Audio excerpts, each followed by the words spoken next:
right now.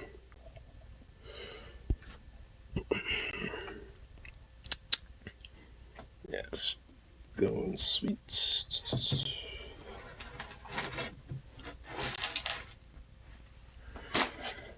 Okay.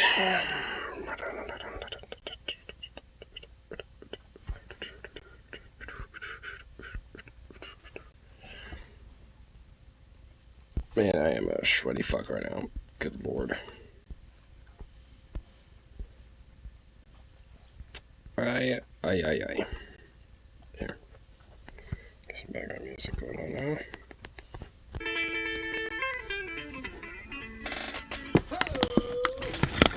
There we go. There we go.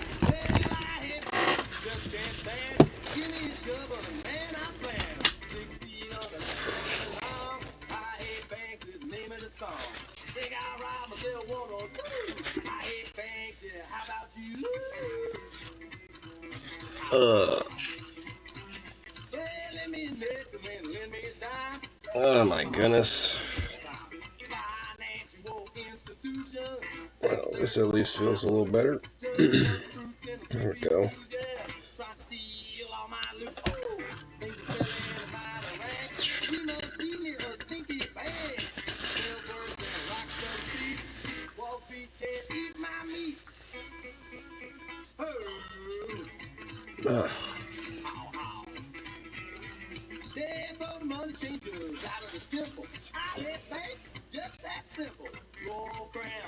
Oh, there we go. Feels better.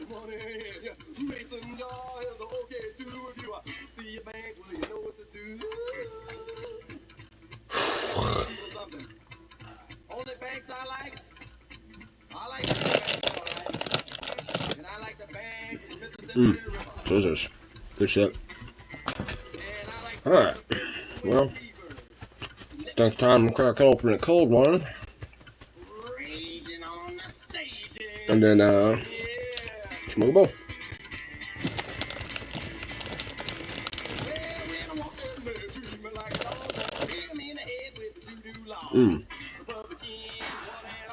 I mean, I guess these are technically called bonus red bites, which is just basically fucking filters. It's just a Sportsman Warehouse brand.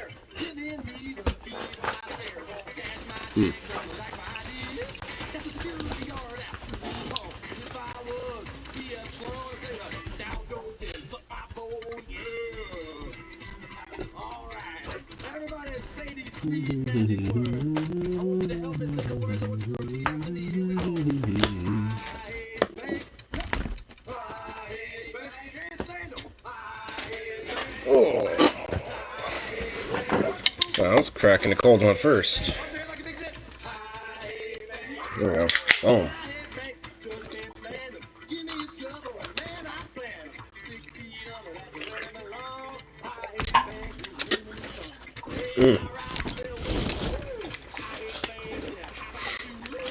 Good stuff right there.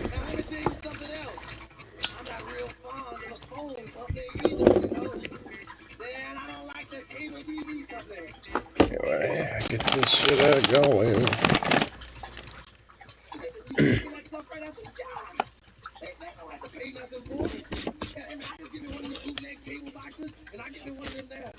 There we go. Boom. Alright. Sweet.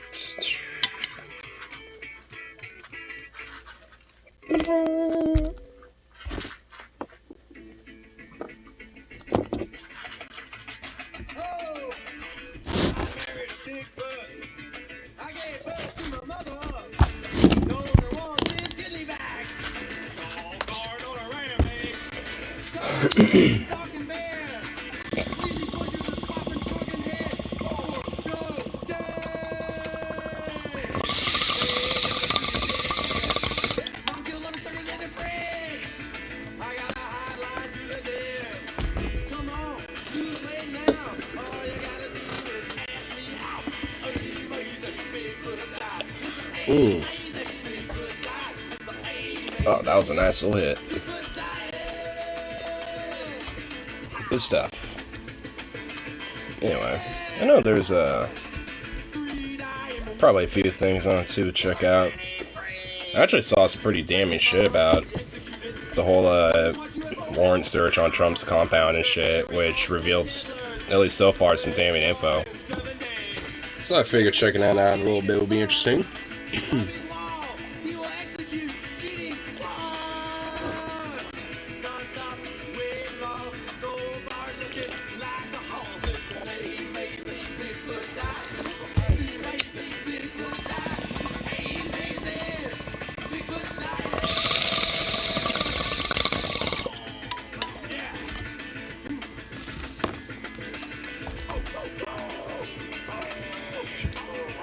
I also saw Chris Smalls was on Hassan Abi's show probably yesterday.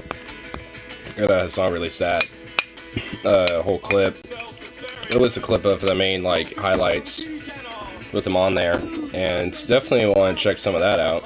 So see what he has to say about some shit and things.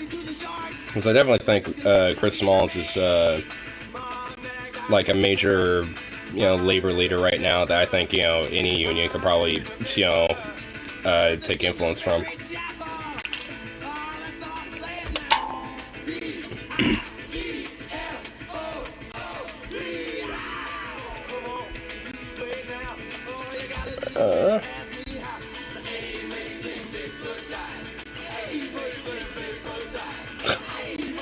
I guess the senator is also asking for, or arguing for, higher drug prices too, because that's supposed to help people.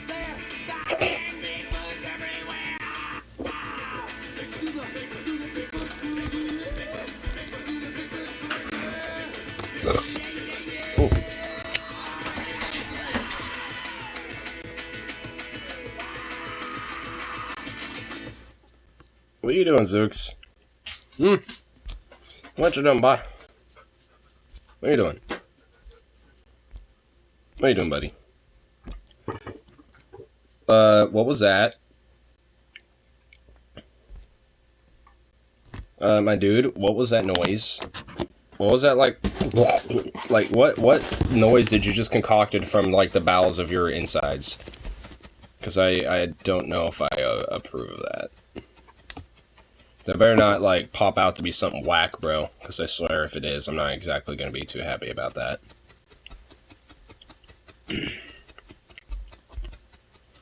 Because that most certainly would suck. Now what? What are you doing? Hey, excuse me! Hey! Hey! Hey! Hey! Jerk! Excuse me. Yeah. Yeah, you're a little fucking freak, bro.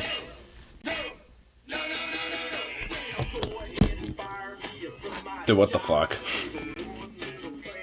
It's like, what do you... It's like you're expecting loves and sweetness. It's like you're... Like, I swear, he's going to knock everything over doing that shit. Fucking dog.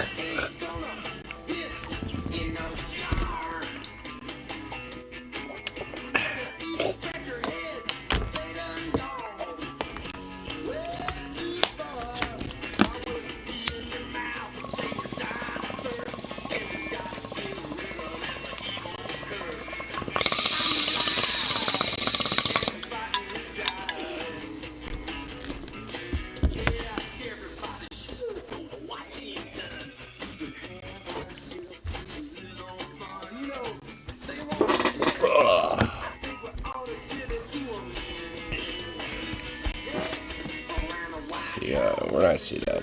Oh, there it is. Oh, Kyle talked about it. Cool.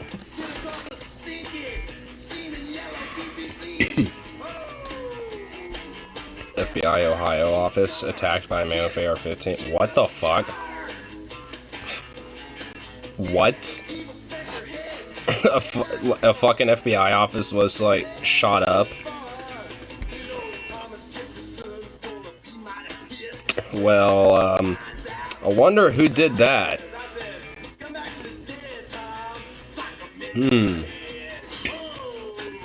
Like, wow, what the fuck, dude? Trump gets raided by the FBI, fucking very wantedly too, because, you know, of a lot of his criminality. And of course, you know, these Trump freaks are basically using it as an excuse to basically, you know, just side up in a civil war and try to do mass violence. And now at least one of them was using this as the excuse to go do it. Great. We're probably going to see more of these mass attacks as time goes on, honestly. I feel like this is not the first. Or I guess necessarily the last when it comes to this shit. Go figure.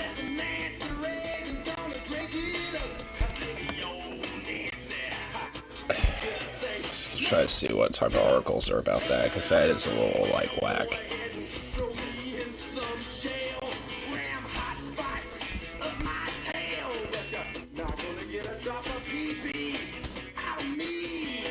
That was in Cincinnati, huh? Tried to breach Cincinnati. Tried to. Dead after standoff. So he's dead. Good. Frankly, I don't give a fuck about these people. They can be shot dead as far as I care. An armed suspect who tried to enter the FBI Cincinnati. Yeah, okay. So there's a lot of, news about this guy having a standoff and being killed. So that's good. It's one of the few times I'm actually 100% fine with the perpetrator and the shooter not being captured. And frankly, it shouldn't be that premise. It's like, no. I mean, with these far-right terrorists and shit, it shouldn't be a premise of, like, yeah, we're gonna go try to capture and arrest these people. It's like, nah. Nah, let's just not beat around the bush with that. Well, that's just me. Frankly, done and sick of these fucking psycho-terroristic motherfuckers, so... But I might as well see what our little details are there to it. Suspect was killed Thursday afternoon in a gunfire exchange with officers in an hours-long standoff.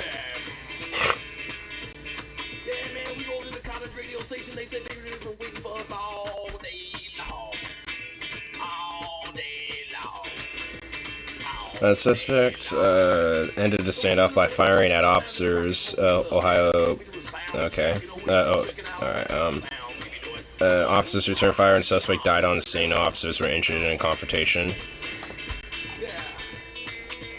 Situation unfolded around 9 when Ohio State Highway Patrol troopers and local law enforcement agents responded to the alleged breach attempt at the the FBI field office.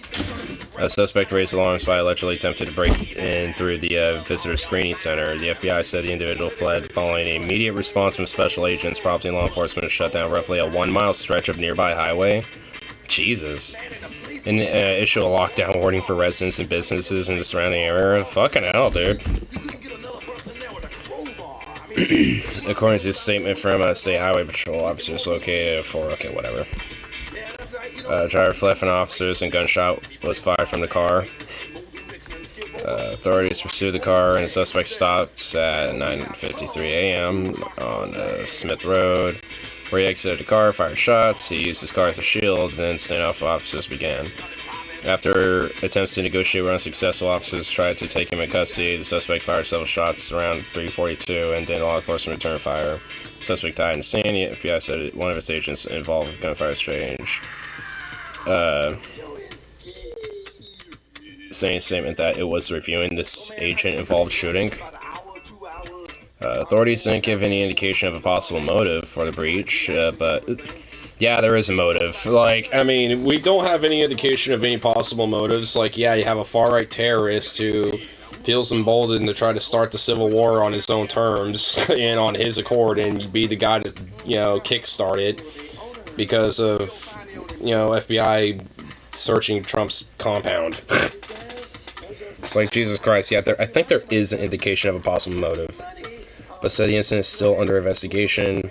More information is released, or expected to be released Thursday night. Unfounded attacks on the integrity of the FBI erode respect to... okay, whatever, I don't care. The incident also came one day after Ray delivered a warning about violent threats circulating online in the aftermath of this week's search.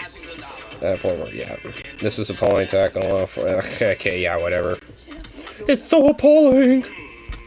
It's like, I'm pretty sure that, like, this is something that you probably could have seen coming a mile away.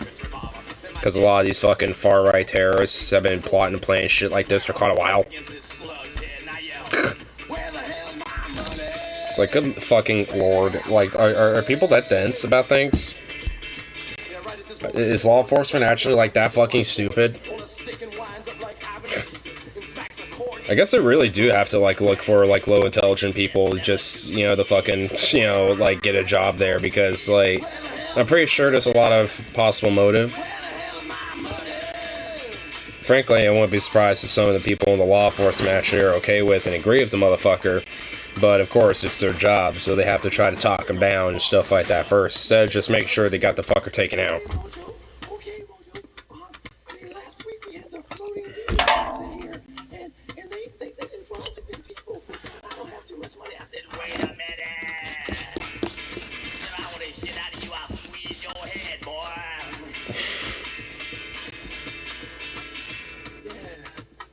Big motherload of bills. I'm talking about a big dog choking motherload of bills. He starts peeling off 5s, 10s, 20s, 30s. I said, whoa, wait a minute, 30s? Where you get this $30 bill, man? They ain't no $30 bills with a picture on it. We think I am some kind of dumbass? What kind of fool are you, boy? Money, 50% of the door, 5,000 people. We got about $7,000, not $7, you know. We start ranting and raving. We head out of town in the 60s. Anyway, let's see what else is on 2PR. Let's see what else be going down. I'm talking about like Wendell Scott, like Pee Wee Roberts there. So what was this? AG Merrick Garland announced the Justice Department filed a motion to unseal the warrant released to the FBI search of Donald Trump's Mar-a-Lago property. Oh, so are you actually going to see that warrant? So that would be kind of cool. See what they were specifically looking for.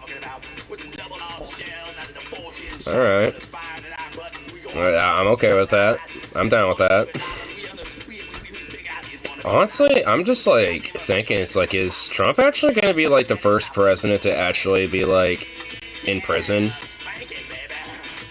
I mean, not exactly, you know, for the shit that I, you know, would probably prefer him to be, you know, gotten for.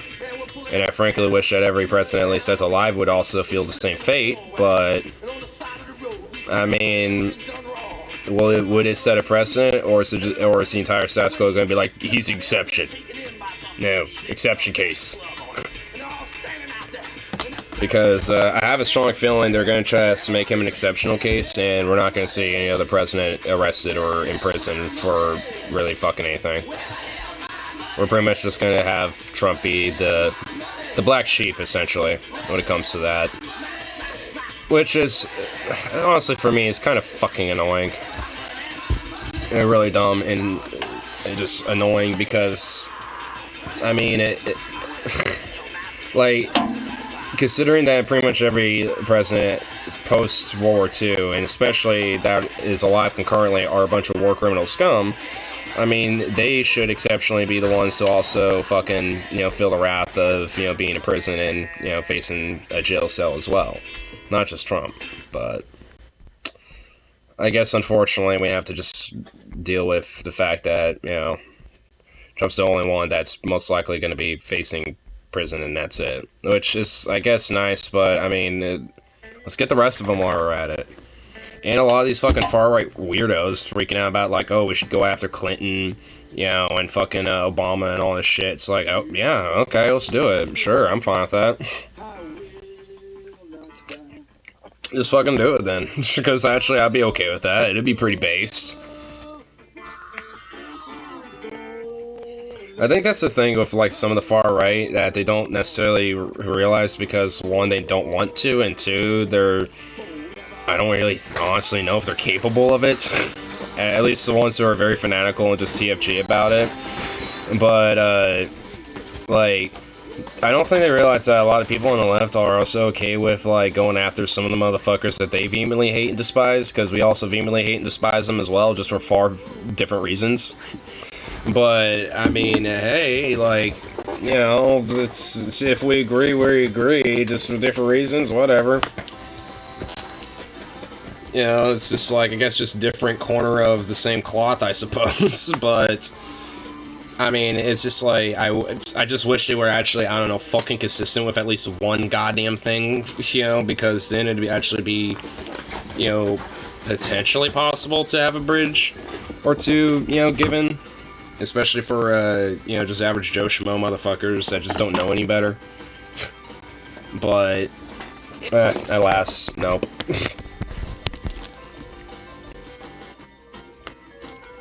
For conservatives, there never really has been a sense of consistency or really a necessity for it, if anything.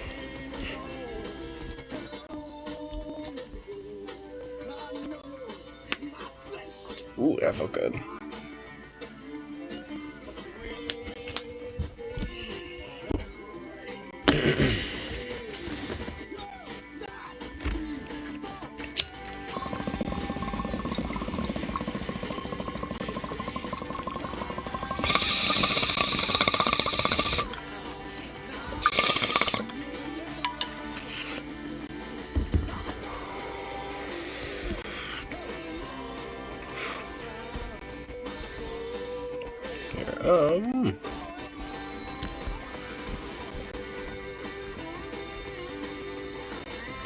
Wow, baristas leading the labor movement.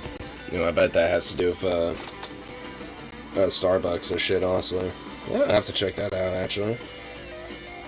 Because that's honestly pretty based. I mean, I kind of love that Starbucks and baristas are essentially the ones starting to lead the labor movement at this point. It used to be like railroad workers and like miners, like real hard, rough, gruff motherfuckers and shit. Now it's like baristas and grocery store clerks and strippers now.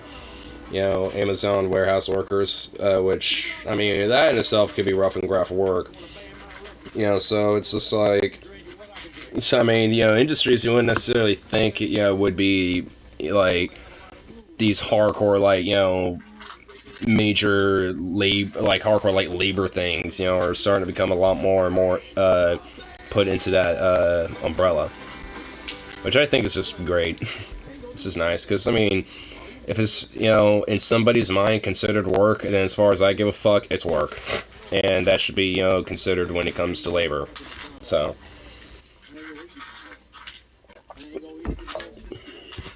Because especially when it comes to people that are like, oh, like, you know, content creators, YouTubers, streamers, like Twitch streamers and shit. Like, a lot of people don't necessarily consider that, like, work. But it's like, the fuck, yeah, it is. I mean, yeah, on the level that I'm doing it, it's not exactly very hard. It's very, very easy. But, you know, for people that do it on a more career-based type of level, it's a lot of fucking hard work to do it very consistently. And for a long fucking time. And, you know, edit out clips, you know, have, like, your, those clips uploaded to different channels. All this shit. I mean, it's like, what, you don't think there's fucking work in that? You know, the work to, you know, get, like, research and articles, tabs, different things set up so you have, you know, a show ready to go. All this other shit. You know, it's like, that's fucking work. And a lot of it is very, you know, mentally straining. Maybe not physical, it may not be, like, major physical labor work, but it's definitely physical mental work.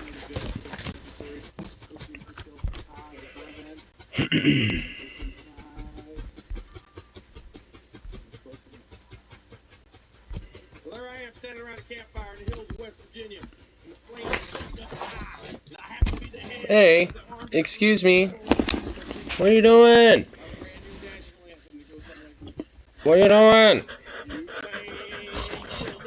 Bruh, dude, excuse me. Excuse me? Hey, what are you doing? You little Fruit Loop.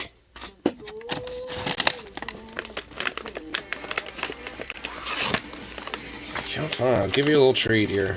I'll give you some tweets. It's like, I got you some tweets. Can I open this?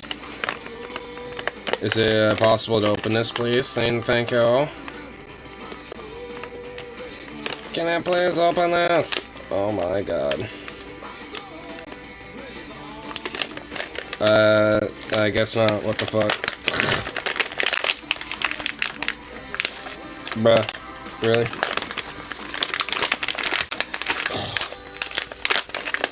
Hold on, bro.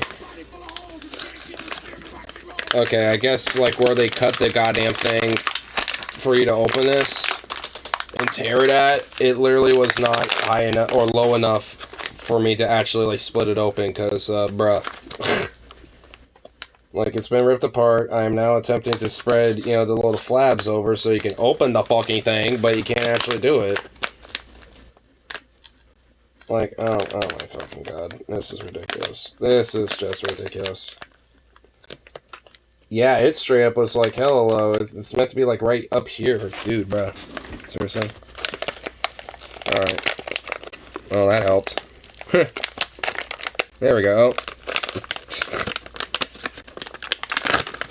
There we go. Okay, baby. Sit. Sit. There you go.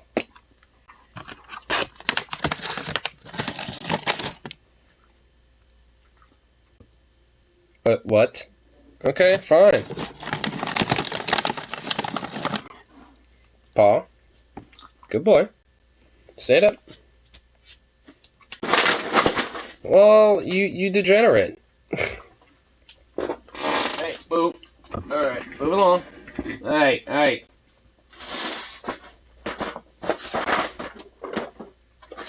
Alright, go along. Go along now. No. You is satisfied now, bro. What? Oh my god. Baby. Really? Really, dog? Oh my god. Wow. I guess so. Doggo. What the hell? Jeez. You're an absurd little pup, you know that? Look at you. You're absurd.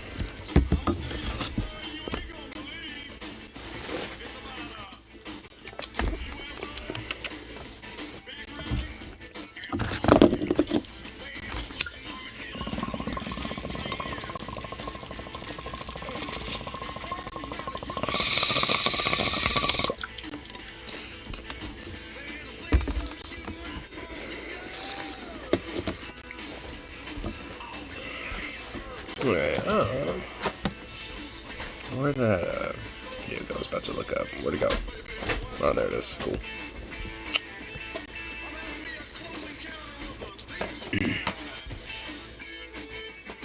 What's up? Bought something that could finally kill me. Huh? I bought something that could finally kill me. How you feeling? Still got cough. Still got my fucking voice. Fucking sound like shit. Yeah. Feel like crap. Your voice still don't sound 100%. Huh? Your voice still doesn't sound 100%.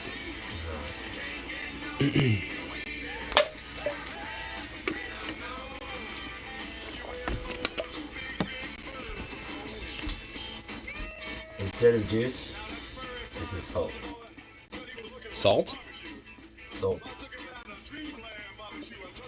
They have two different versions. They have juice and then they have salt. Mixed salt. So this is mixed salt. Huh. I would let you try it, but there's a problem. Yeah. Like I paid 93. I got in Sounds. trouble today. Huh? So I got in trouble today.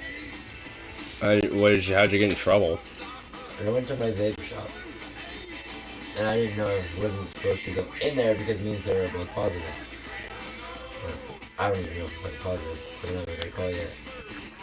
He's like, oh, you guys aren't supposed to be in here. I'm like, oh, dude, I'm so sorry.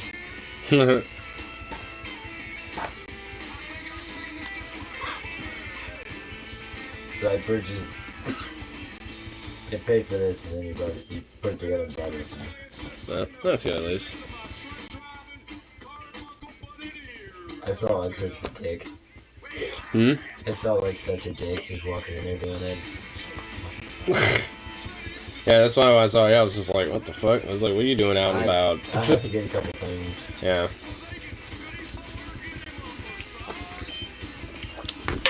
I had to get some tea. Yeah.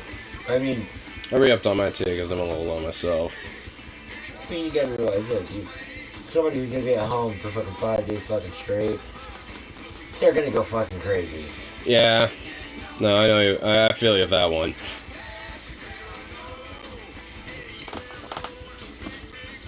I mean, even when I went in and saw when I gave your dad the $50, I kept my mask on when I walked in there. I don't want you guys sick. Oh, I yeah. don't want you guys going through this shit.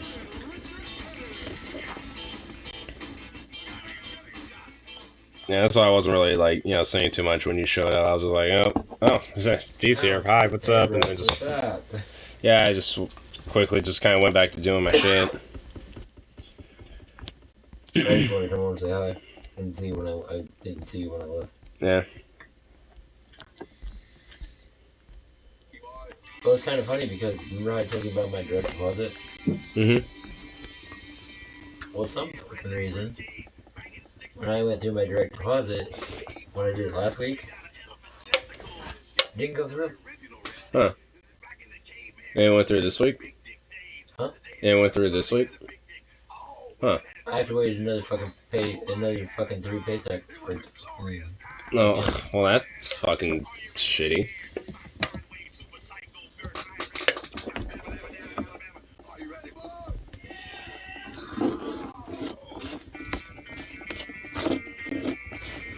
Yeah, this is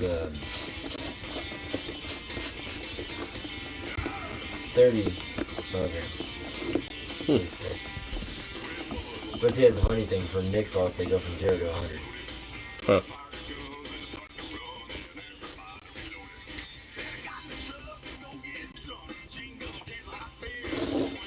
What's this one I can do now? Oh, so not sync it up as much? Oh, it's just barely. Yeah, there's barely anything. Yeah, that definitely helps. It's kind of why I got it. I wanted something I could do in the house. And this is lemon mint.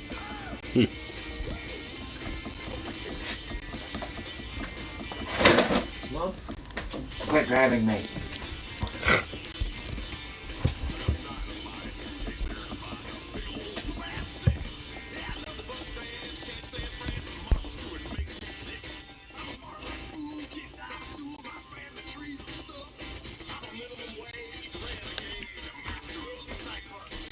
Yeah. I don't know, it seems like he's doing better. Oh, me? Yeah, I mean, a little bit. Better. Okay.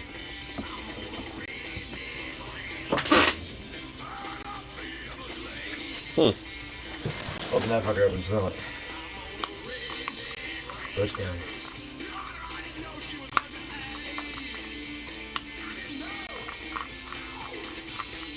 Hey.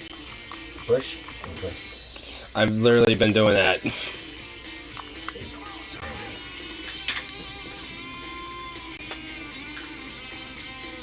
That's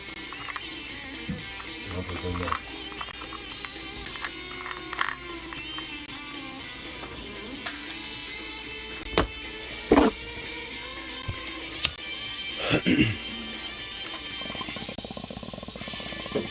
Yeah.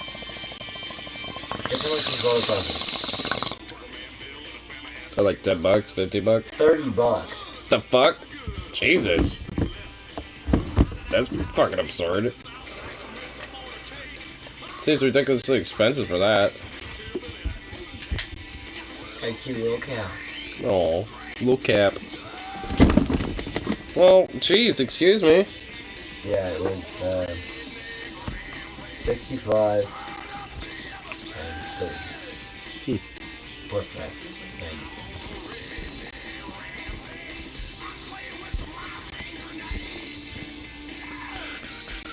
So I fucked myself over this week. So. How'd you fuck yourself over? Oh, just no money. Oh. I'm literally broke now. Ugh. Well, especially if your fucking direct deposit ain't working. I mean, that makes it even worse. Oh no, my direct deposit works. It's just it's not in my fucking. I have to go get my check and then I have to mobile deposit.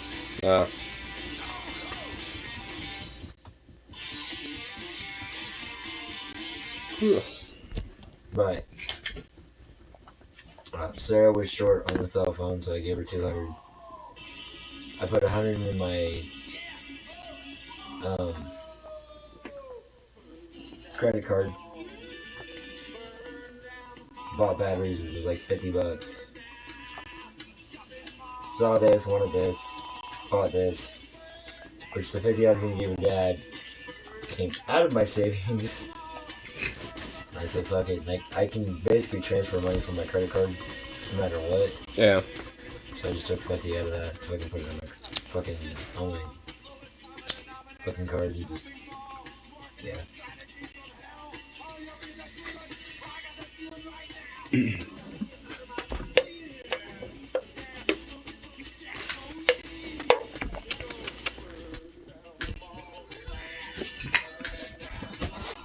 No, I mean, I can tell where I'm like,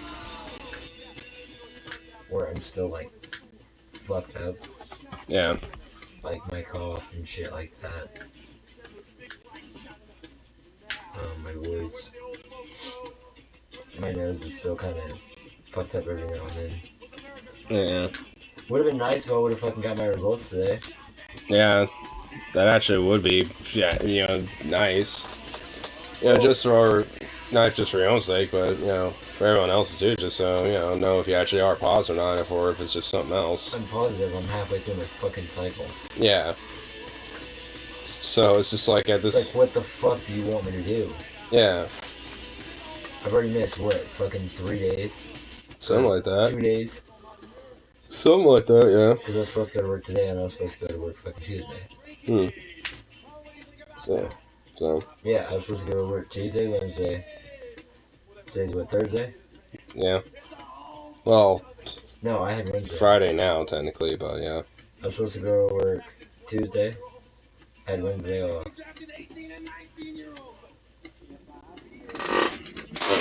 I was supposed to go to work Thursday, and then I have tomorrow off.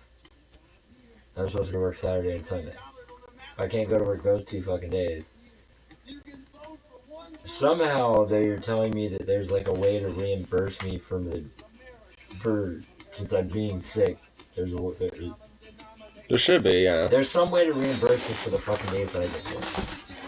Yeah, there should be something for that. But I can't do it unless I have my fucking results. Yeah. But if they haven't gotten you yet, then what the fuck? Yeah. Trying to ask you, oh.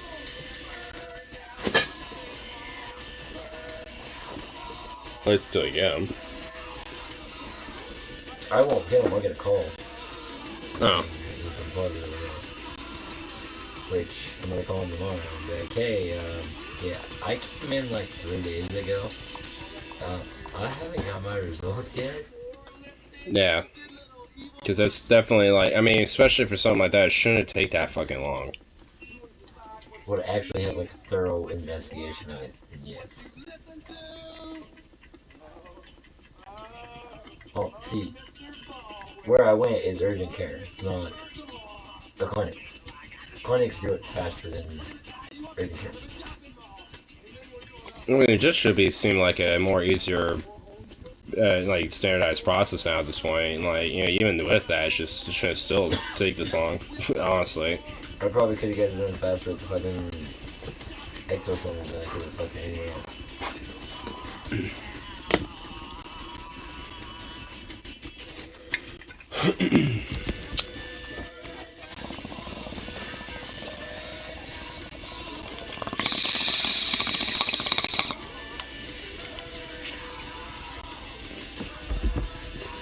No, it was kind of funny when I got this thing.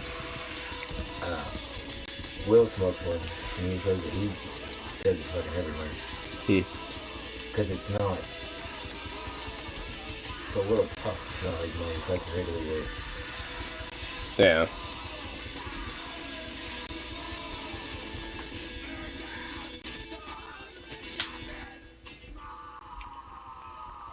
Ugh.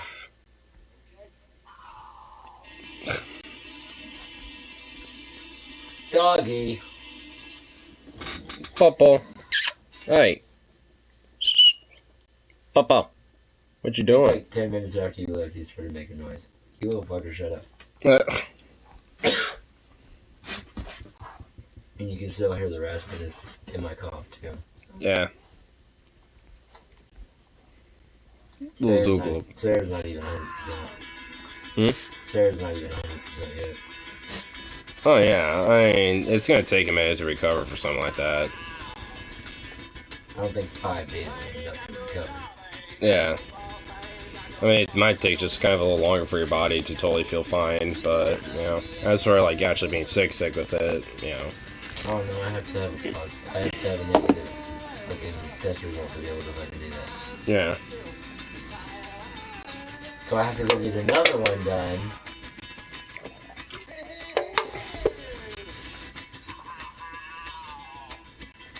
Is there an urgent care down here? I don't think so. Not that I'm aware of. I'm at the hospital? Maybe, but like I said, not that I'm aware of.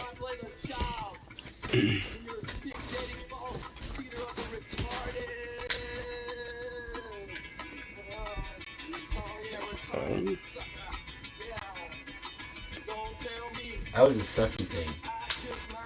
What was it? Since me and Sarah are both positive, I've never gone to the doctor by myself. I've always had Sarah with me. Since she was positive, she fucking couldn't sit with me. I'm like, are you fucking kidding me? Oh yeah, it's just a. This is my fucking wife. Are you fucking kidding me, guys?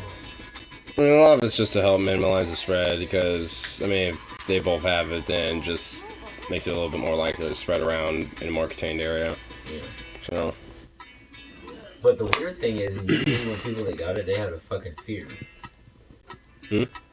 When they usually get this, they have a fever. Yeah.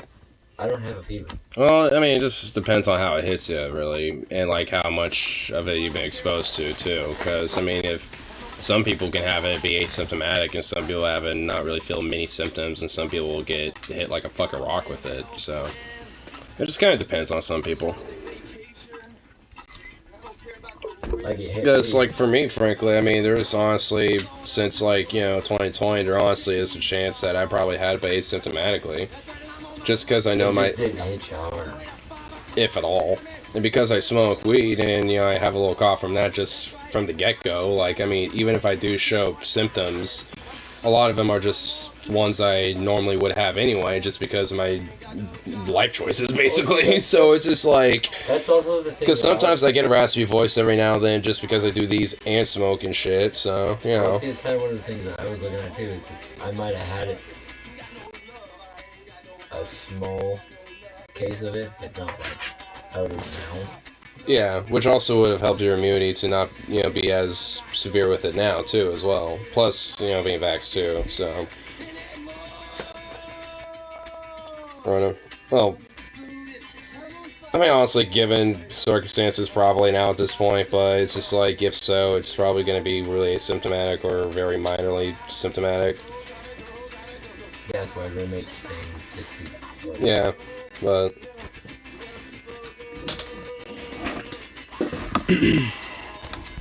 That's why when Harley came over, I went outside, but I stayed.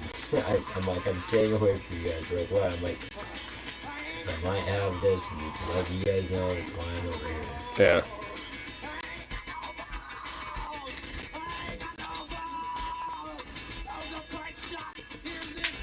But you get that fucking weird look when you fucking tell people you have it. We're just like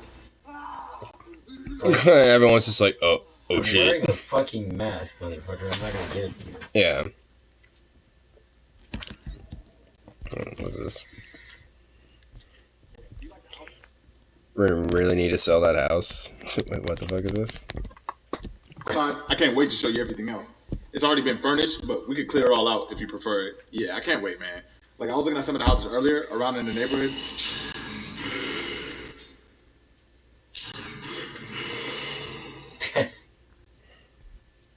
So you want to take a look upstairs? All right. Okay, wait. You haven't even seen the whole house yet. What? yes, of course. You weren't there. I was politely given a choice, in a clear and concise manner, to turn back. Is this not back? No, man. That was the wind blowing up against the house. You can't let that stop you. I work in this neighborhood a lot. You're not gonna find a better deal than this house.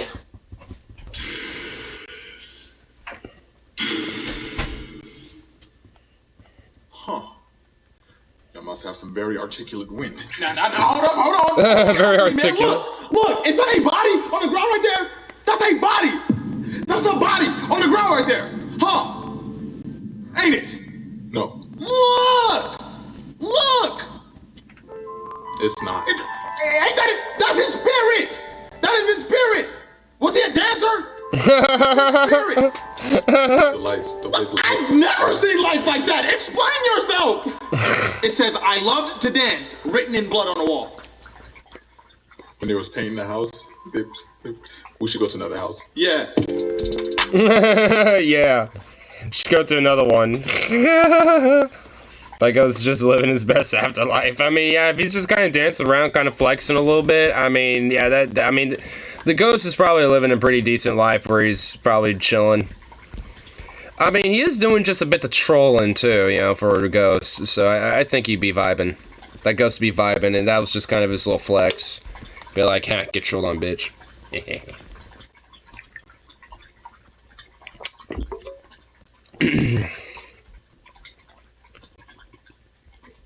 Yeah, there's like a couple things I wanted to check out, but now I kind of lost where they went. Boo. But where'd they go? Where'd they go?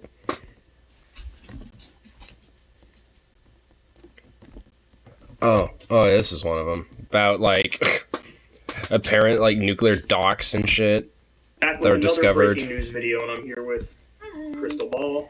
I'm at your local public library, you know, here just doing the video. With, with the Les Me softball coach and co. What the FBI was looking for Some of what? at Mar-a-Lago. And it's what? All right, go ahead. So this is the scoop is by the Washington Post. You've got 4 reporters on the byline here. The headline is FBI searched Trump's home to look for nuclear documents and other items, sources say. I'll read this to you. I mean, that's pretty much the story. They classified documents relating to nuclear weapons were among the items FBI agents sought in a search of former President Donald Trump's Florida residence on Monday, according to people familiar with the investigation. They go on to say experts in classified information said the unusual search underscores deep concern among government officials about the types of information they thought could be located at Trump's Mar-a-Lago and potentially in danger of falling into the wrong hands. The people who described some of the material that agents were seeking spoke on the condition of anonymity to discuss an ongoing investigation. So that's basically it. We don't get a lot more specifics about whether they found those nuclear documents, any more specifics about what... I mean, like, what the fuck, you know, if there were any, it's just, like, low-key, though. Were there, like, codes and shit, maybe, or something? Like, it's, like, bruh. I mean, considering what's honestly been, you know, unfolding with a lot of this shit around Trump, like, it makes me legit wonder, like, is he honestly really going to be the first president that actually might be, like, arrested for some shit? Because, 1, good, if that actually is the case. 2, that better have a precedent set. And 3, like, can we do other past presidents as well and arrest those motherfuckers too? Like, I mean, it's like I'm not against it, but like a part of me really doesn't want this to be the only, like, the black sheep of, like, oh, he was the one president we cracked down on. The rest of them were okay. It's like, nah, fuck that. So, like, I don't want that to be the continuing precedent where he's just, like, the exemplary black sheep of the whole thing. It's like, nah. Not fond of that, but, I mean, that's just kind of my strong hunch about this whole situation anyway. But, nonetheless, I mean, knowing that he... like, it just kind of seems a little closer to reality that he actually might, you know, be prosecuted some shit. I'm not holding my breath at all by any means. I don't know if he actually will or not, but I definitely think that it's starting to become a little bit more of a possibility, I think. It's starting to become, you know, something that I wouldn't outright dismiss at this point. Document documents, whether they were about our nuclear arsenal or those of an ally or an adversary or any sort of... No, you know I never see ghosts haunting studio apartments. No one wants to be eternally bound to a single bedroom if you commute a bathroom. Yeah, no, for real. And why is it, like, whenever we do have ghosts, they're always, like, old-ass motherfuckers, like, from 1900s or, like, the 1800s or some shit? Or, like, older? Why ain't there, like, you know, some ghost that was, like, killed in, you know, like, from a dude who was, like, murdered in, like, 2015 or something, you know what I mean? Like, why don't we get, like, those ghost stories or ghost spirits? I mean, I guess we do sometimes, but not really that often. It's always like, you know, the ghost of, you know, Saint Marie, and she died in, you know, 1922 or something. It's like, it's always some random shit like that. Color or context of what could have been in this document. Basically, I mean, clearly, I think somebody wanted to leak a little bit of why this was such a serious situation. Yeah, because... The FBI felt like they needed to do this. Yeah, because Trump... Bunch of people that still have a lot of life in, like Ron DeSantis, Kamala Harris. Yeah, no, I agree. Yeah, I mean, I'm not just talking about, like, you know, past presidents or, you know, the current one or anything like that. I mean, I'm also, you know, yeah, other people in government as well. Yeah, Manchin, his daughter, and it's basically his entire family, McConnell and his whole family, DeSantis, Harris. You know, yeah, I'm 100% on board with that. Well, fine complaints from me. Do we ever get the ghost of Michael Jackson? I think there's probably a few conspiracy stories about that. So, I mean, I bet, like, I don't know if Candyland is somewhere that is, you know, publicly accessible or somewhere that people can go to, you know, or rent out or anything like that. But I'm sure there's probably stories about how his soul or his ghost is still, like, haunting that place or something. Acting like witch hunt, and Merrick Garland and the FBI were like, you can release the warrant if you want to that says what we were looking for. Like, right. You have the ability to do that. He chose not to do that. And the question is, why are you choosing not to do that? Neverland or Candyland? Yeah, you know what? Well, where did he die in? Because usually, the whole premise of a ghost, and this seems to be the, you know, consensus, you know, amongst people that are into ghosts, is that usually they, you know, are around the area or, like, the place that they died. So it's like, and, you know, I thought he died in an ambulance. From my understanding, like, he was pretty much overdosed of medications that his doctor gave him, and he died, and, you know, and they tried to revive him for the ambulance on the way to the hospital, but never could. But, I mean, maybe that's the case. So, but I don't know. I mean, I guess, you know, wherever he was last alive, you know, where he would probably have the closest attachment to is also, I think, another thing as well. So, like, the whole, like, you know, him being in a, you know, like, if he was picked up from Candyland or Neverland, then probably one of those two places. Doctors are afraid he's, heat his last he.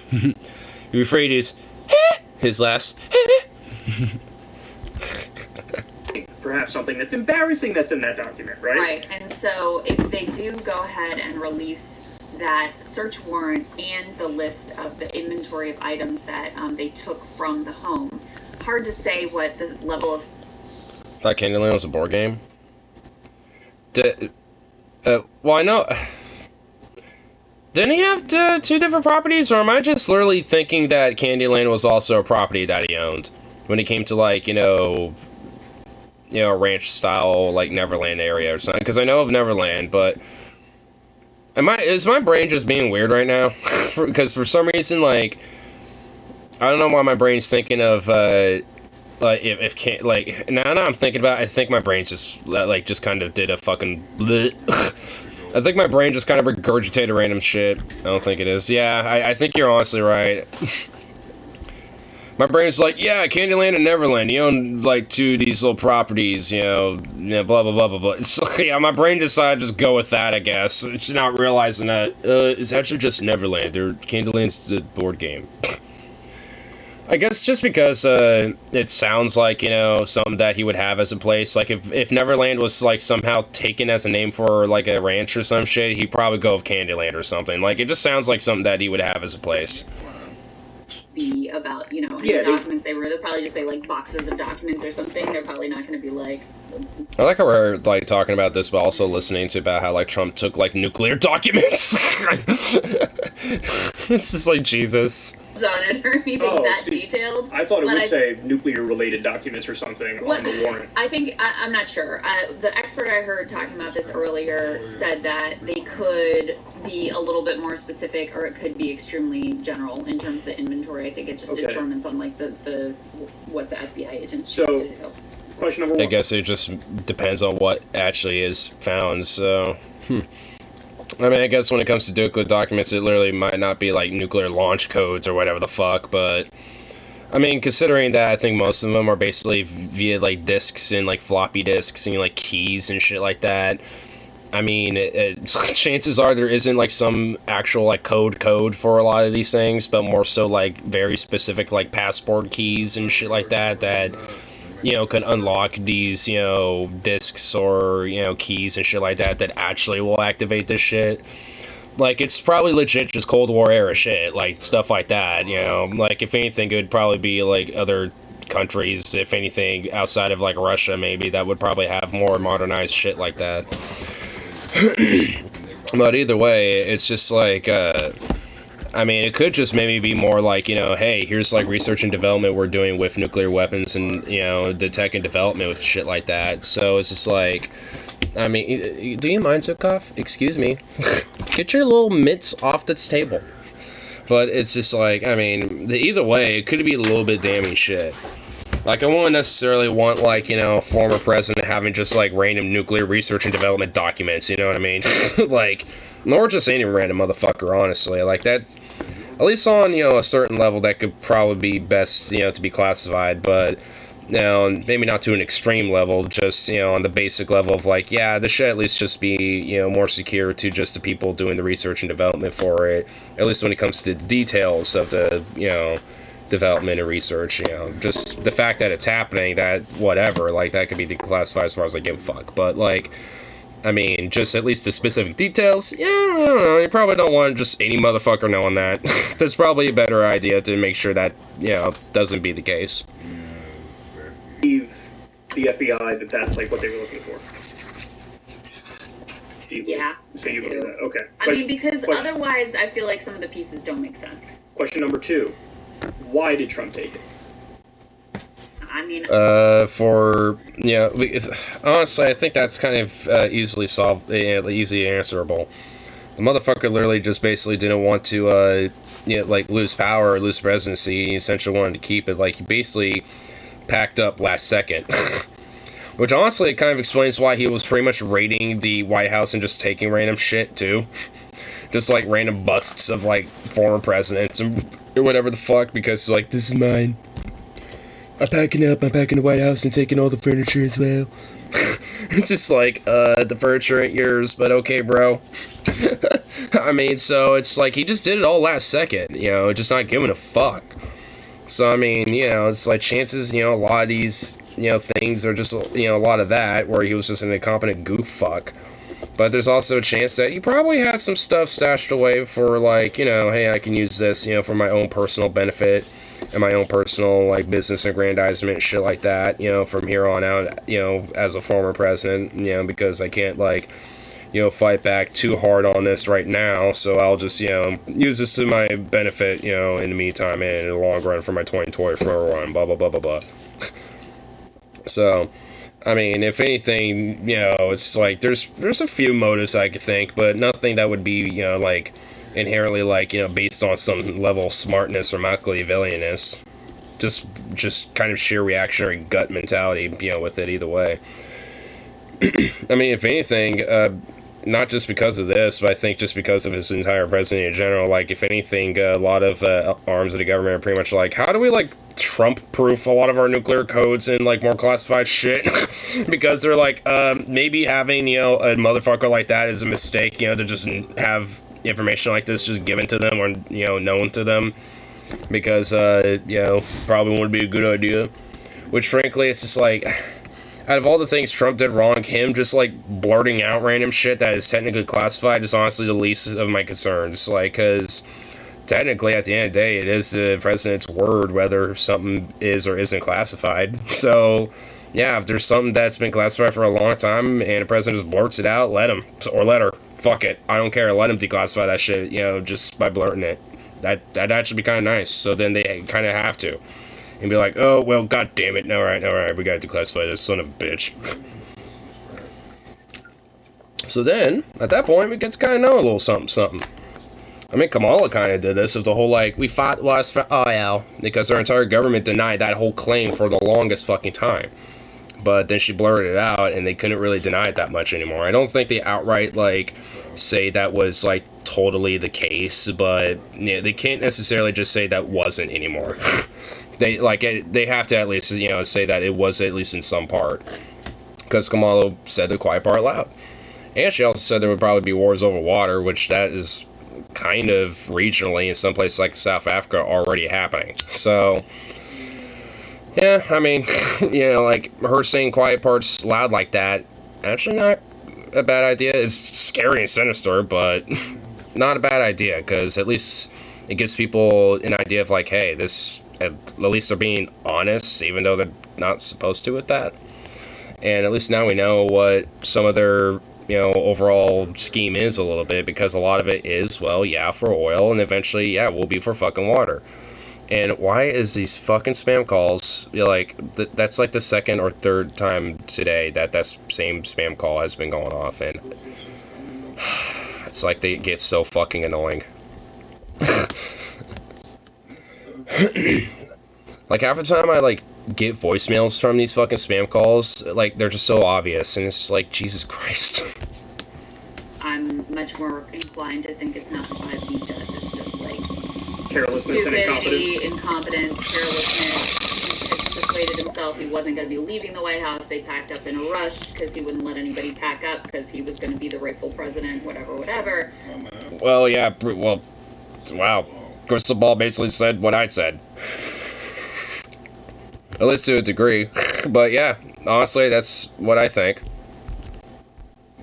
Now, why did he continue? I think he continued to lie to the FBI about it just because he then didn't want to be caught with it and just continued the lie. Right, because okay. we now know that there was a subpoena previously, that there had been meetings between him and his lawyer and FBI agents before, that they claimed they had basically handed everything over, and then that, you know, turns out to look like it's not the case. He's such a fucking colossal idiot. It's insane. He's What, like I mean, do you record-breaking agree? dumb. Right, carelessness. Record-breaking dumb. I believe the FBI... I mean, have you... I don't know if he's followed fucking moron Attack on Titan Green's tweets, but...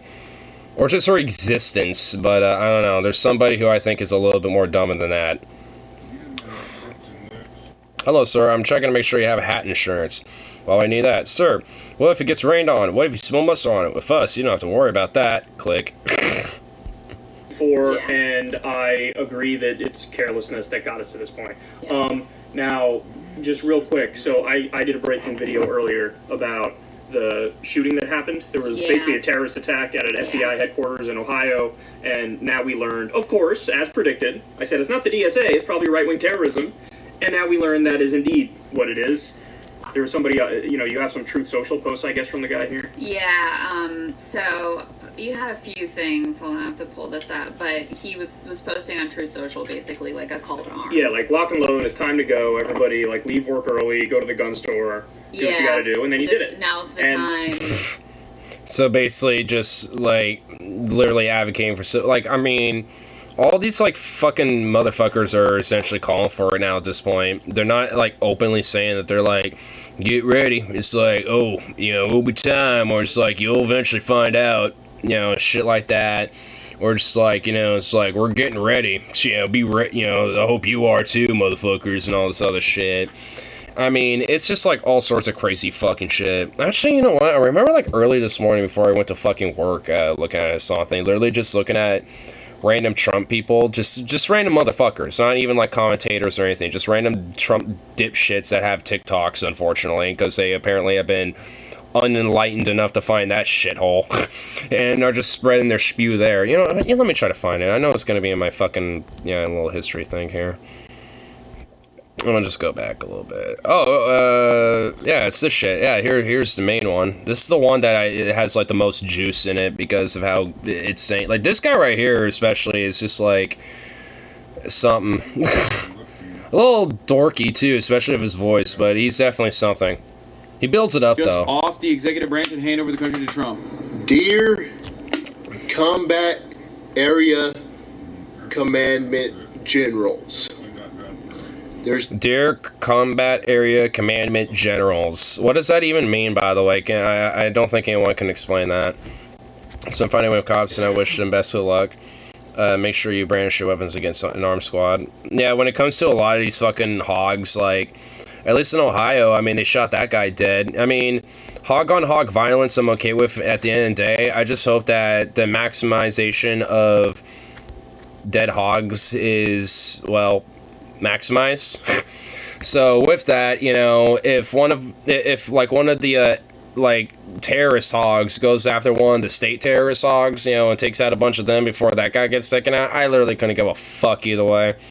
Like, if none of them get harmed, I mean, I don't give a fuck either way. I mean, I guess it's less, like, schadenfreude, but hey, there's schadenfreude still. Just not as much, I guess, because it's like, yay, they're eating each other alive. I mean, there still are, but, I mean, it's just like, not as much. I mean, because it's like these motherfuckers will literally flip-flop on the whole law and order thing so fucking much. It's ridiculous. It's like, on 1 minute, they're all like, oh, you black people and you Antifa need a goddamn fucking, you know, like, basically be fucking, you know, just obeying the law. If you just followed what the police officer was telling you, you know, everything will be fine, blah, blah, blah, blah, blah. They'll say this shit left and right all, like, you know, one fucking day. And then the next fucking day, you'd be like, this goddamn FBI and these fucking cops raiding, you know, our fucking goddamn patriots, you know, being corrupted and fucking, you know, bought and owned. We ought to defund them and, you know, dismantle the FBI and blah, blah, blah. And, like, suddenly they become, like, you know, ACAB flag bearing motherfuckers, you know, the next day. Just because, like, oh, one of their own got hit. Especially if it happens to be one of their leaders or some shit. It's like, they're never consistent when it comes to the whole cop thing. It's like, so many of them love them and will lick their boot. But if they happen to be the wrong cops that happen to go after their dudes or some shit, then, uh-oh. Gloves are off, baby. I mean, it's like, what, you don't think, you know, they're gonna go after you, you know, like, just as much as, like, any lefty or some shit? It's like, give me a break. I mean, it's nice that they get a taste of their own medicine, because, I mean, so many of them are not going to fucking realize that at the end of the day, so, again, it's schadenfreude.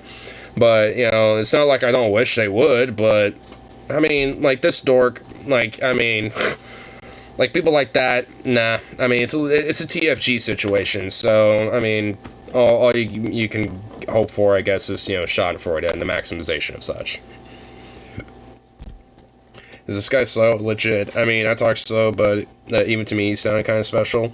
Well, yeah. I mean, you'll get to listen to him more, and yeah, he kind of is a little bit. In which case, I feel bad for picking on this guy. You dumb fuck. Oh, he's mentally challenged. Oh, I'm sorry.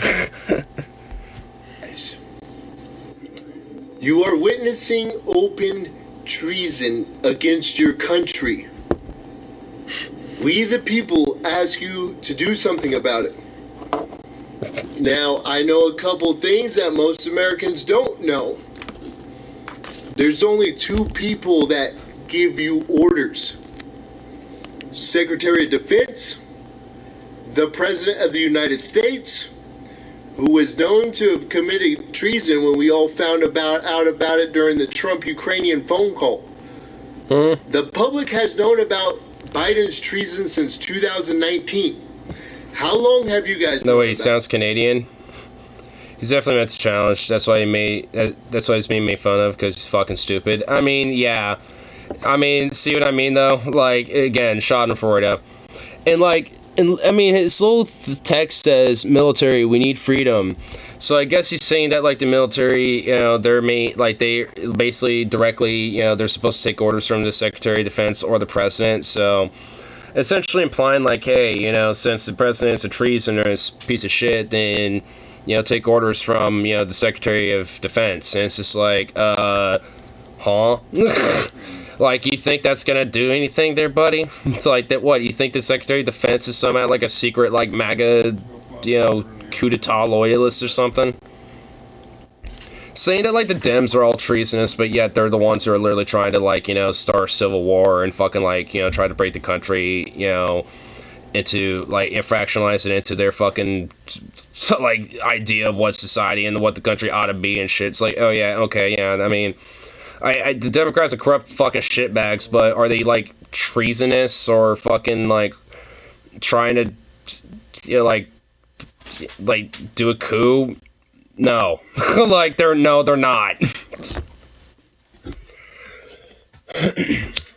Yeah, he's compelling.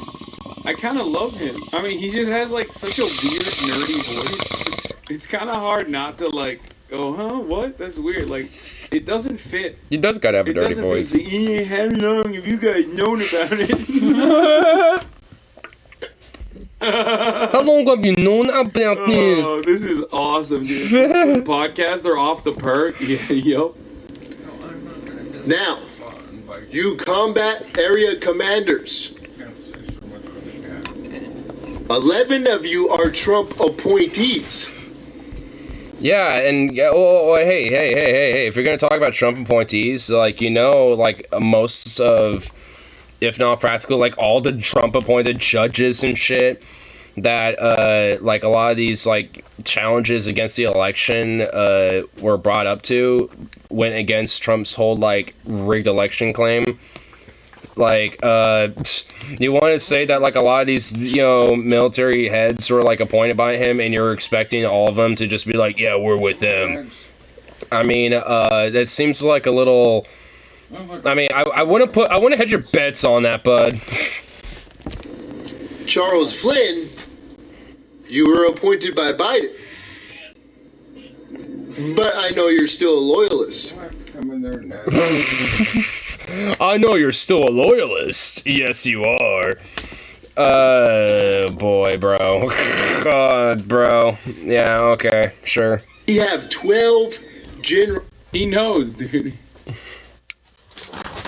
What was that? I know, what was that, dude? What's that smile, bro? It's like, that's a smile of like someone's like, I know your deeper secret there, Charles Flynn. It's like, does this guy know him personally or something? It's just like, whoa, bro. Also, this is the least threatening person I've come across. Imagine him talked up. I'm going to kick your ass, you stupid limb. If he was pointing at me and told me not to laugh at the voice of this, I'd probably get shot. I would literally get shot and mag dumped. Like, even while I'm being shot, I would be still laughing. Like, yeah, I might be in pain and bleeding out, but I'm still gonna laugh. Like, you would have to just mag dump me in order to just shut me up. Like, I mean, there ain't gonna be no way, bro. I mean, frankly, he also looks like he's a twig. I mean, it's like, I can at least get, like, the beer-bellied fucking hogs that are fat as fuck, though, because at least, you know, they're actually legit, you know, kind of hard to take down, you know, in, like, a, you know, hand-to-hand fight.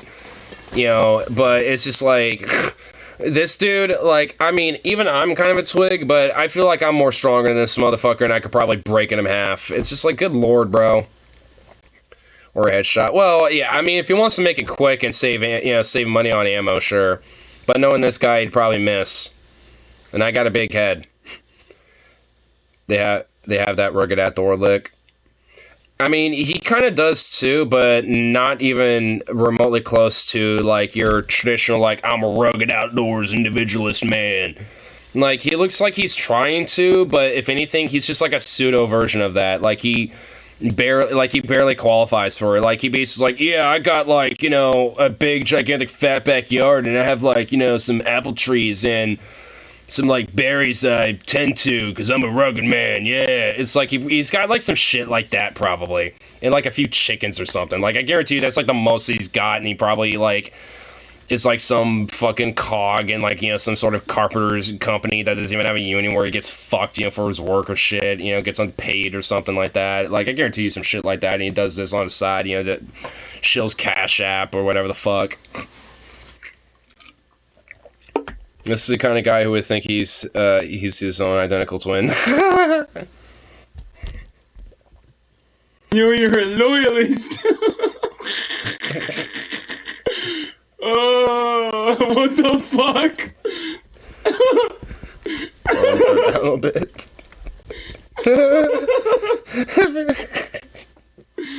Oh, Well, Jesus loyalist. Christ, dude. He almost has like a Jordan You know this Peterson-esque. motherfucker was in the Like, middle. honestly, the dude has a little bit of a Jordan Peterson-esque type of fucking, like, voice to him, honestly.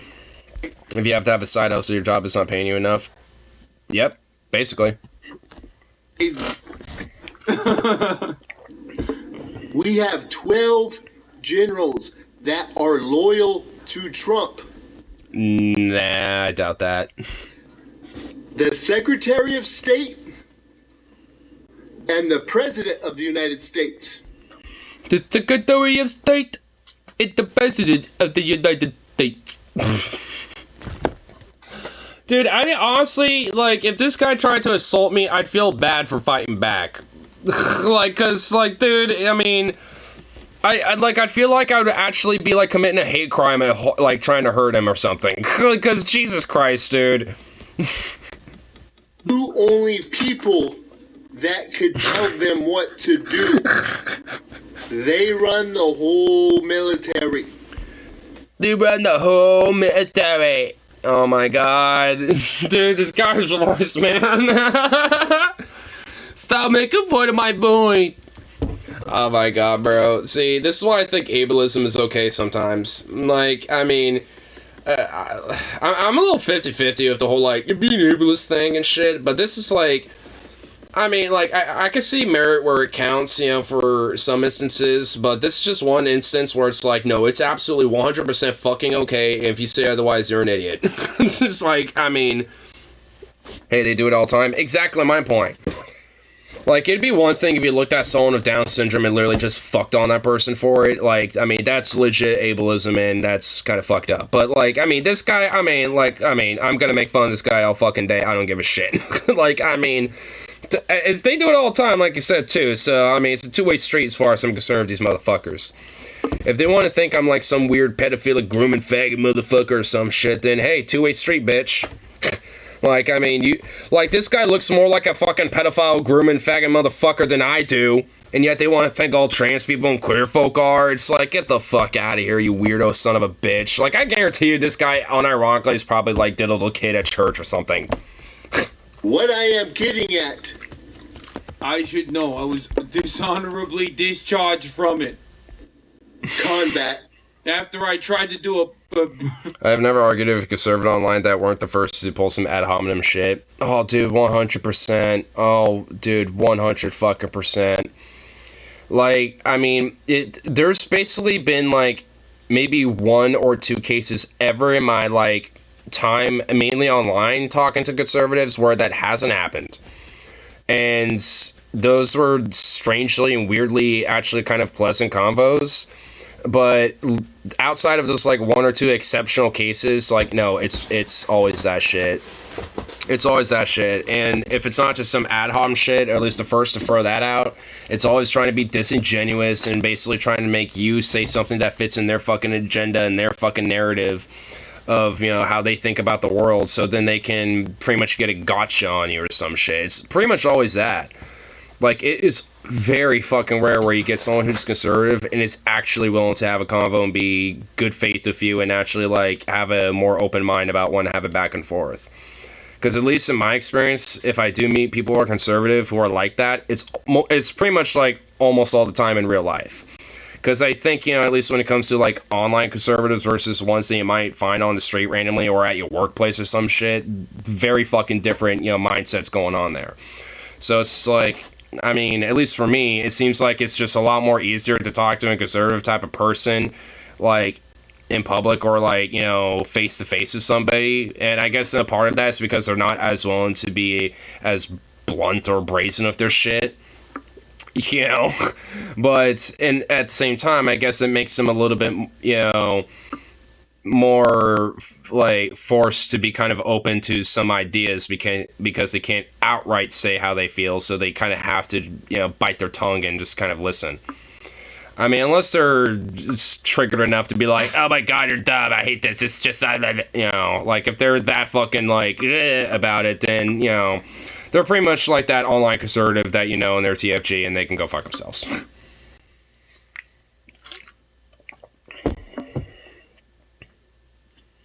Here's how it works. You can dominate 90% of conservatives, but if there's one thing you aren't sure about, in their minds it means you weren't right about anything. Yeah, pretty sure. Yeah, basically.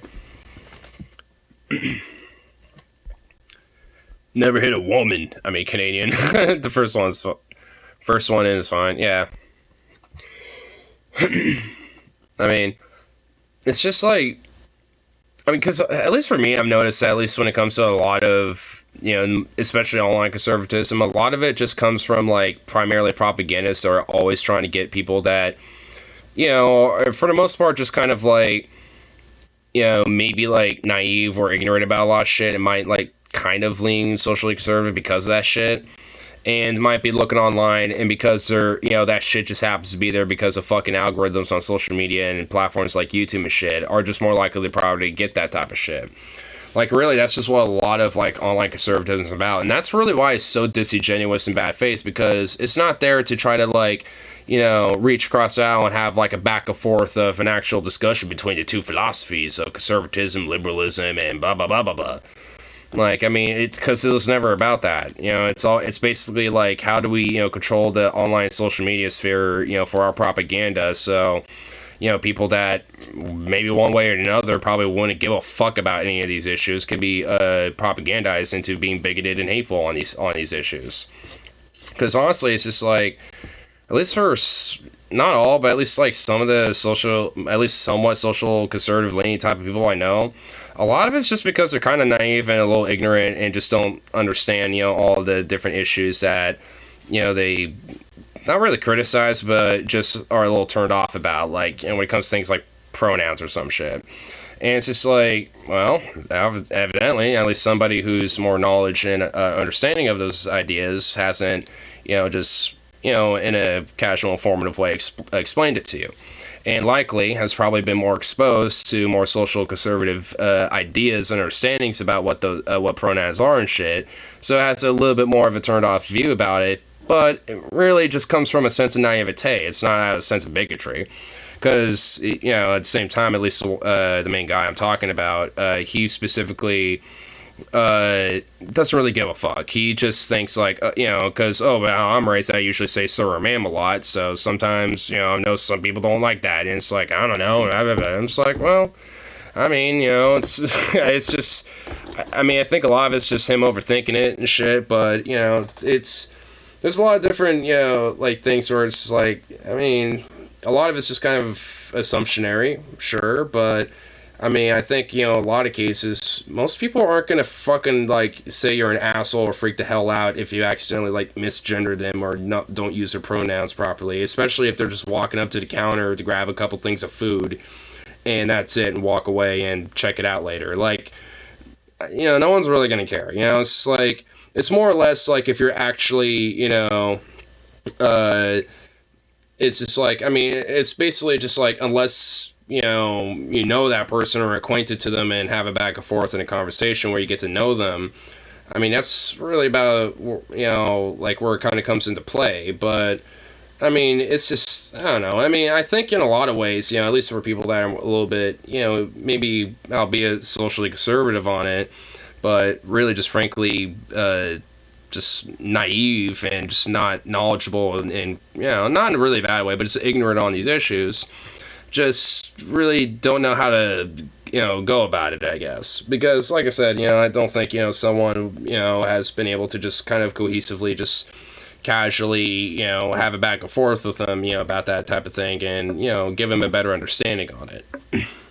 Because of a lot of this, like I said, you know, when, you know, a lot of people will go on Facebook, on Twitter, go on YouTube and shit like that, and sometimes they'll check out little videos like the YouTube Shorts, shit like that, and like, even on my own time, like, even I will notice it, and it's just like, where there'll be like some Matt Walsh shit, there will be like some Andrew Tate shit, there will be just like this just fervent, blatant social conservative propaganda shit, and you know, not even I get it randomly. Like, I'll go for like a couple YouTube shorts, it'll be like a comedy thing, cool little science thing, comedy thing, Matt Walsh, and then after that it's like Andrew Tate, and then after that it's like comedy shit or something again. It's like, what? I mean, it's like, and even a lot of the YouTube shorts I watch are either, like I said, comedy stuff or like science skits and shit like that. So really shouldn't be getting any of this weird right-wing bullshit, but yet I do.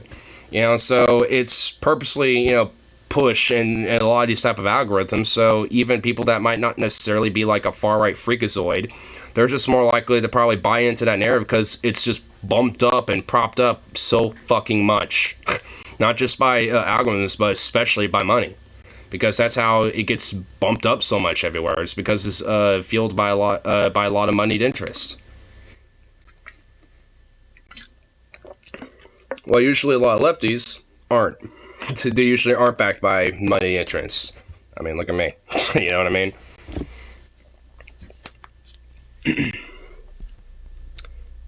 We didn't have pronouns back when I was your age. We just grunted and beat each other with rocks. You kids will never know how great things used to be. I know, dude. For real, bro.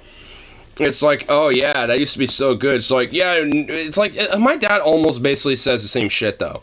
Like, he'd be like, back in the day, we didn't give a fuck what race you are. You could say things like the N-word. Well, he would just say it, but, like, he was just like, we could say things like the N-word and say, like, racial words, and no one gave a damn. And it's like, yeah, because you were basically friends with literally the only black person in town.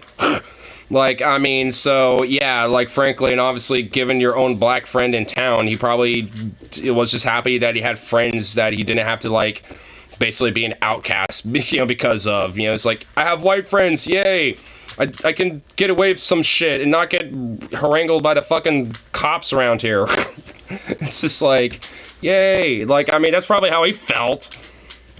I mean, so at that point, even in his mind, he probably didn't give a shit that there were racist every now and then. He was just glad he had a few friends that he can use as like, hey, I have my white card, my buddies, my friends, so it's like, fuck you, cops. Like, that's probably literally what he was, like, thinking most of his time hanging out with them, it's like, especially if cops happen to roll up, because my dad, he would do a lot of underage, he was doing some underage drinking every now and then and shit, and partying, and, fucking smoking weed and shit, especially when they weren't supposed to, so it's just like, and obviously he would have his buddies with him, and one of his buddies, was a black friend that he would have, And again, it basically, I mean, I don't think he was, but essentially he basically literally was, like, the only black dude in town. I mean, he wasn't, but he pretty much was. Like, I mean, at least in his age group, being a young adult at the time, or at least in his little area of town. So it's just like, Candace Owens is one black friend. I mean, I don't know what his friends, I don't even know what his name was. Like, I don't know what his ideas or politics or anything like that were. I mean, it seems like he was a chill dude, considering that, he was smoking weed, drinking some beers and hanging out, like anyone else was, at least like how I would, so, just that alone, I mean, him and I would vibe, so, I mean, it's just like, I don't know, I mean, I don't know what his views are, but he's definitely a dude I'd have a beer with. I mean, it's just like, either way, it's like, bruh. I mean, the point being, it's just like, because you just have, like, your one buddy, or just pretty much because of, like, certain, elements of your time period that made it acceptable, doesn't mean it is now. And actually, I think it was, I don't know if it was on, like, a public episode or on the Grease Trap that, I don't know if it was Paul TJ or TJ and Scotty, but, basically where they were, like, or someone, I think it was a question to Paul, but asking, it's like, hey, when is it okay to, like, is it alright, to maybe be like, hey, they're old, due to where they grew up in their time, just let them be. Oh, but it's old grandmommy, talking bad of the Japanese again. She's going off about them Japs again or some shit. It's like, at least, I think from what Paul's point was, basically, it's like, because, especially given their age and shit like that, is there, like, a grandfather clause, basically, when it comes to it? And he says no, because if you want to try to, like, stop a lot of this type of bigotry and shit, I mean, you can't just hit the young, because, frankly, like, in a lot of ways, I mean, even if you do try to get people who are younger, to try to, like, stop being that way, if you just not, challenge that in older folks, including elderly people, and try to at least be like, hey, you know, like, what the fuck, that's not really cool anymore. Especially when it comes to, like, an example, if you got, like, an old granny. I think they were talking about the old lady harassing a lifeguard. Yeah. Because then I think, I think it was on Onion Nuggets, their Patreon Onion Nuggets, where it was with TJ and Paul. And yeah, because, it started with the old lady harassing the transgender lifeguard, and TJ was talking about how he had a grandma that basically would, you know, talk about the Japs. Like it was World War II still or some shit. It's like, what? Like, I mean, pretty much any anti-Japanese sentiment that, like, was left died in, like, 45. I mean, well, more realistically, probably, like, at the end of the 40s. But, I mean, so, like, whatever was left died off by that point, you know? But, yeah, you got this old lady just like, damn Japanese, and just like, what? It's like, okay. It's like, alright, lady. But yeah, same thing with the old lady and transgender lifeguard and shit. It's just like, I mean, you know, like, I definitely, you know, feel like I'm with Paul with this one, where it's just like, hey, and I mean, you have to also say this to old people. It's like, yo, that shit isn't really, like, cool anymore. It's like, yeah, you know, you might, like, you know, revere your old times and stuff, but guess what? Shit's changed. And frankly, I mean, if you're that fucking butthurt over words and shit, that really says more about you than anything else. So, grow up, bro. Like, you're older than us, and yet you're supposed to be the adult here, you know, instilling your wisdom, and yet you want to be a baby about it. Like, get the fuck over it. Like, I mean, it comes to, like, honestly, another one is, I never really had conversations with my granddad from my dad's side, but I know he would be he is most certainly a social conservative, like, in every sense of the word. And he, you know, I remember, like, the last time I was in Montana when he was still living there before he moved and retired totally to Arizona. In his little office that he had there, he had this little picture of, this is what transgenderism is, do you want this for your child? And it literally just showed some obese dude, like, obese as you could think of, basically. Like, I'm not even fucking kidding you. And basically taking the most extreme example picture you could find online with this dude, because this dude basically had like a bra on and, like, you know, female adornment, tried to have makeup or some shit. Honestly, whoever the picture of the person was is honestly legitimately a mental ill case, where that person, as an isolated case, probably has a lot of other issues going on outside the fact that they might be, quote, trans. And even then, that might not necessarily be the case, but who the fuck knows? But who cares? Like, we're gonna use it for our agenda because you damn trannies or some shit. It's just like, you know, and honestly, I never really thought much about the picture when I initially saw it up until, like, really recently, and it's honestly kind of been popping up in my head, because, like, a lot, you know, especially a lot of older folks, they don't know or really frankly care about, like, what the trans issues, you know, like, what trans, you know, like, genderism really is. But it's just like, at the very least, you know, if they're gonna, like, throw shit like that out there and just be, like, very openly, like, bigoted about it, I mean, that shit still can't fly. Like, yeah, grandmommy, you still, yeah, if you don't understand it, that's okay. Here, have a cookie. You know, it's just like, yeah, that's fine, but, you know, stop being hateful. It's like, hey, keep that to yourself. I mean, it's just like, at the very least, they still can't just, like, bleh, you know, just blurt it out. Like, you know, it's like, oh, my old days, I can shave whatever the fuck I want. It's like, yeah, grandmommy, that's nice. Here, have a can of soup and please be quiet. It's like, here's like your next episode of Frasier going on here. It's okay. Here, yeah, hey, we got the full, you know, the full seasons and all these seasons of MASH for you. It's all right. You can watch it from start to finish like you always wanted to, grandmommy. And it's on Blu-ray. Yay! I mean, it's just like, I mean, you know, it has to be challenging every step of the way, honestly. And I feel like, you know, like, for the older they are, I mean, as long as they just don't, you know, like, openly, you know, be bigoted with their shit, because frankly, you know, like, a lot of them just aren't gonna know better at that point. I mean, that doesn't mean you just let them get away with it, though. Have a can of soup. It's definitely not laced with fentanyl. Oh my god. I mean, I want to go that bad, but fuck.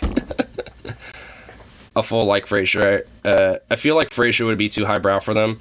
No, because the only reason why I brought it up is because my grandma, who's a fucking super Christian, watches it all the time. like both times I was in Texas, she basically would sit in her little library, either reading a book or doing some puzzles, watching Frasier. Not kidding. So you think it would be too highbrow, but no. Just from my experience, old ladies like watching Frasier. Even I've caught my mom watching it every now and then. I'm just like, oh no, there's something about old ladies in Frasier. It's like, oh no, dude. Like once like ladies hit like 65 and older, they start having a growing interest in Frasier. It's like, uh-oh. I think it's just because my my mom's mom, my grandma's been talking Frasier about her and shit, and she's probably running out of shows to check out right now. So that's probably why now at this point. It's just like, oh my god. And honestly, I mean, I haven't seen it myself, so maybe the show isn't honestly bad. Like maybe it actually isn't that bad, but I mean, I've just seen like I just refer to it as like the old lady grandma show because that's the only demographic I've ever seen watch it. I haven't seen anyone like of any other demographic. It's always like old white ladies, like old white grandmas.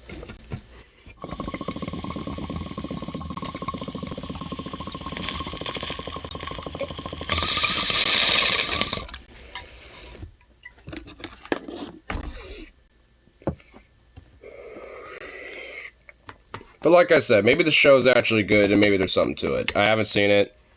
I've never had a real interest to it, but I don't know, maybe there's something to it. Anyway. My mom used to be obsessed with one of those black and white western shows called Rifleman. That sounds like something I'd be into, honestly. Because I don't know about anyone else, but I'm kind of like feeling like an itch for western like genre, you know, in general, to kind of like make a comeback a little bit. It almost did. Like there was like a modernized version of True Grit. There was Bone Tomahawk, which is more of a horror movie, but was a western horror. I mean, there was actually like, there's the whole Cowboys and Aliens, which is cheesy as fuck, but I don't know, I kind of like it. Like there was actually like get rid of this shit. Yeah, dude, honestly, I think it's just really because I'm fucking sick of superhero shit. Like, the only superhero shit I basically want to see is The Boys, and I haven't seen it yet. I don't really care about being spoiled with it. Bone Tomahawk sounds like a sex position. It's not, but it's actually a really good fucking horror movie, dude. I would really recommend checking it out. It's basically like the sheriff is trying to find out why like his town is slowly being picked off, and initially he thinks they're bandits or like, you know, some desperados or some shit, but he realizes they're actually like these Native Americans that were exiled from their tribe that because they were basically a bunch of fucking cannibals. And they basically made their own tribe, and they would do like these cannibalistic ritual killings, you know, of people and shit. And, you know, that's essentially why their town was being killed off. The Wendigo. Yeah, essentially, like, I think they were essentially like a cult of Native Americans that were worshipping the Wendigo and shit like that. Like, that's, I mean, there's not really much, you know, to be said about the Native American, like the idea is that they're basically Wendigo cult worshippers, and that's basically about it.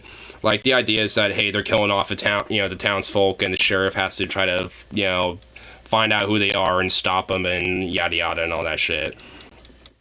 But it's actually pretty good just because it doesn't beat around the bush when it comes to gore. Like there's literally like one scene, and they just straight up show it, where like they just like impale a motherfucker and then just split him in two, and that's like after they scalped him alive and everything. So it's just like they don't beat around the bush in that movie when it comes to gore, and I actually kind of like that a little bit, just because I mean there really isn't like that many movies that just say fuck it and just, you know, go with all the gore. And usually like a lot of it's because they usually get suppressed by fucking Hollywood with a lot of these things and rating systems of like the MPAA. So, because I feel like Dune would have been another movie that would have been really benefactored with gore in it. Because there was one scene in that movie where the doctor got beheaded and shit by Baron Harkonnen, and it's just like, we should have just seen that. Like, they basically like, yeah, and I feel like it was implied that we were supposed to see it because the shot was more zoomed in, you know, it felt more, quote, grainy than, you know, it should have been, because I felt like they zoomed in on what was the actual beheading.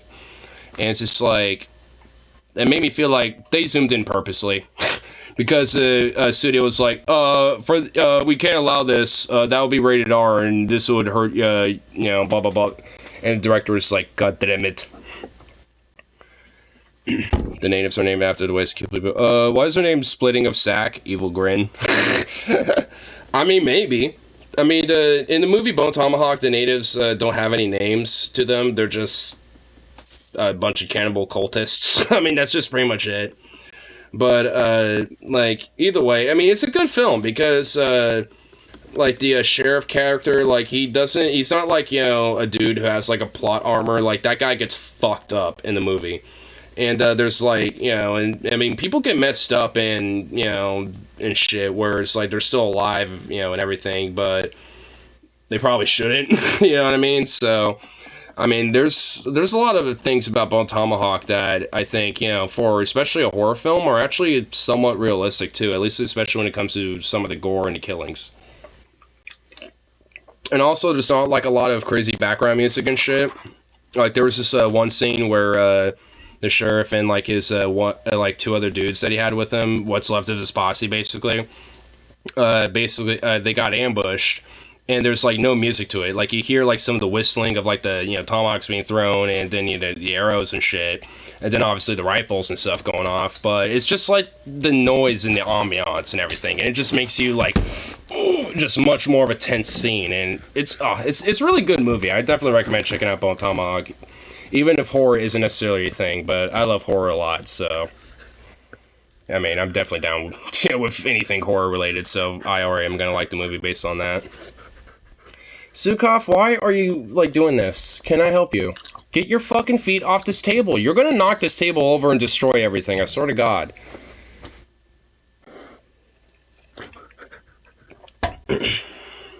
So I put in best comedy horrors and someone put Clue. Clue? Fucking Clue? Isn't that more of, like, a suspense, like, comedy thriller? More so than, like, an actual horror movie. Like, that strikes me not really more so of a horror movie, but more so of, like, kind of like a comedy action thriller of some sort. Like, it's more action comedy more so than, like, horror. And even if it is that, it's more thriller-esque more so than actual horror. Like, dude, oh my God, dog. Oh, I love you, but what do you want? Here, I'll give you a treat if you just leave. This is not leaving. Okay, you're an asshole. You really are an asshole right now.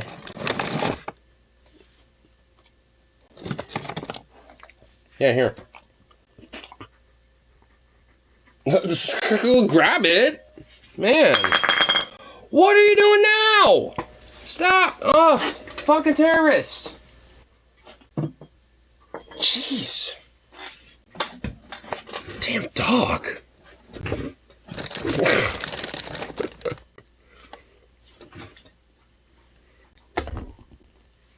How do I get from, like, crazy psycho Trump weirdos like this guy into, like, horror movies?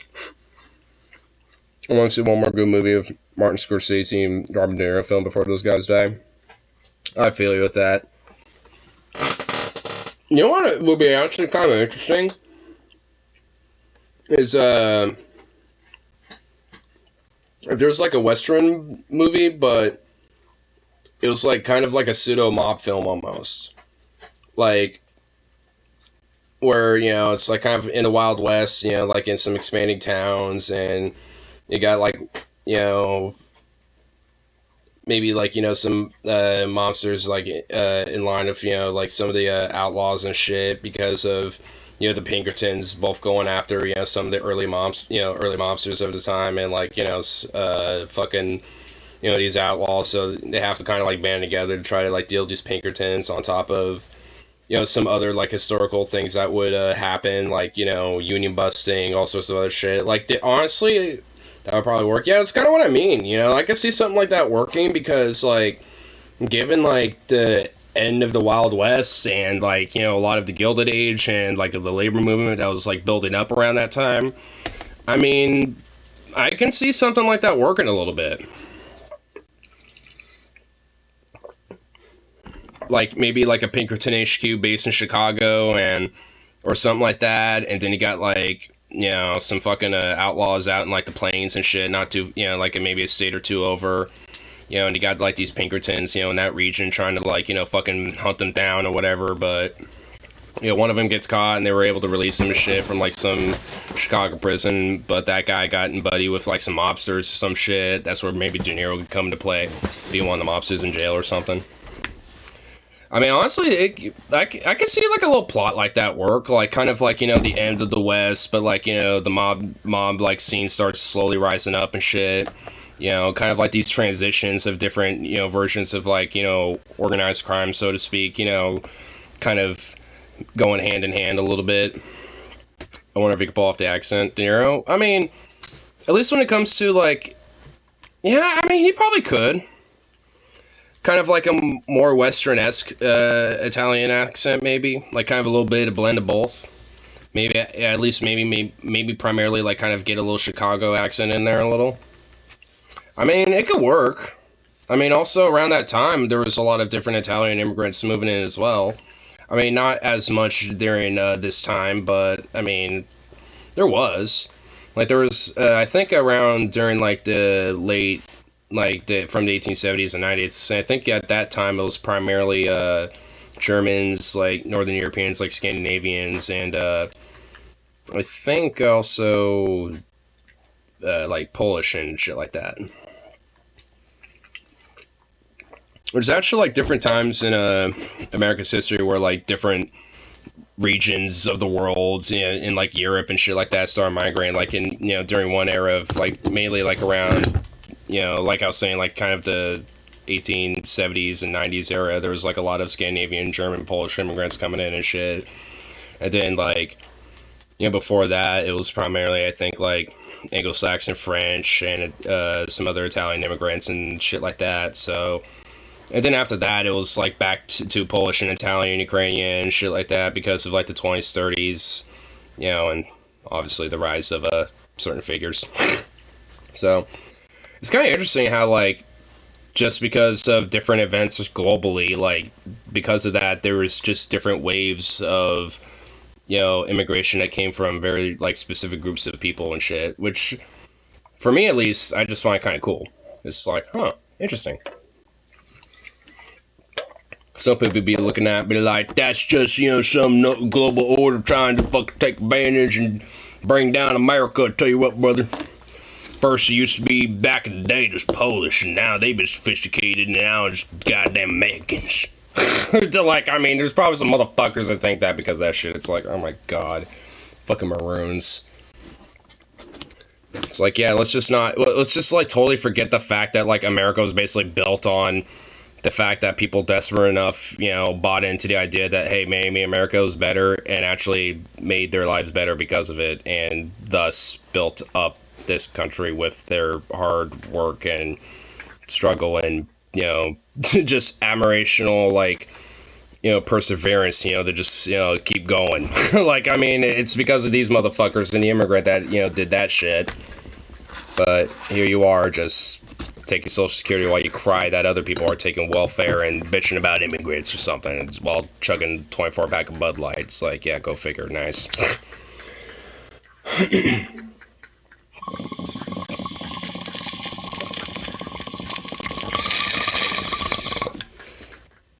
My family, my generations used to hold something great and dear once. Kind of reminds me of this Redemption 2, like, side mission that you could do if you go into the state of Rhodes, which is basically a southern state, and kind of like the equivalent of, like, a various mishmash of, like, Louisiana, Mississippi, and states like that. But, like, there's this little side mission where you can find a Civil War veteran there, and at the end of the mission, he's just, you know, you basically collect all of his, like, old memorabilia and shit like that, and like, when you, and obviously as the main protagonist, you come to realize that he was a slave plantation owner. He was just like, you know, it's like, they took everything from me. They took it all. And it's just like this literal homeless drunkard. Like, the dude is literally homeless and a drunkard, and he's just like, they took everything from me, and I had it all. And it's like, oh, yeah, but you can't just, like, you know, build yourself back up and have something different. You wanted, like, you know, this shit specifically, and literally you will rather be a homeless drunkard fuck than, you know, maybe do something different with your life. It's just like, it just reminds me of that. Actually, you know, before we continue this, I bet I could find it. I forgot the name of the dude or anything. I think it's just like, you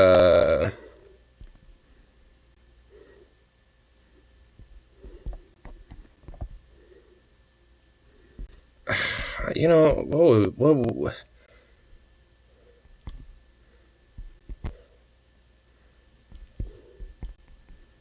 Drunk Man South of Rhodes. I think, is this it? No? God damn it. Okay, I see, I don't know what the name of it is specifically. It doesn't matter. It's just kind of funny to see, like, that old dude as a character just being like, oh my god, he took it all, and just, like, crying and shit. Especially when you have this, like, rusted old pistol, like, flintlock pistol that he had.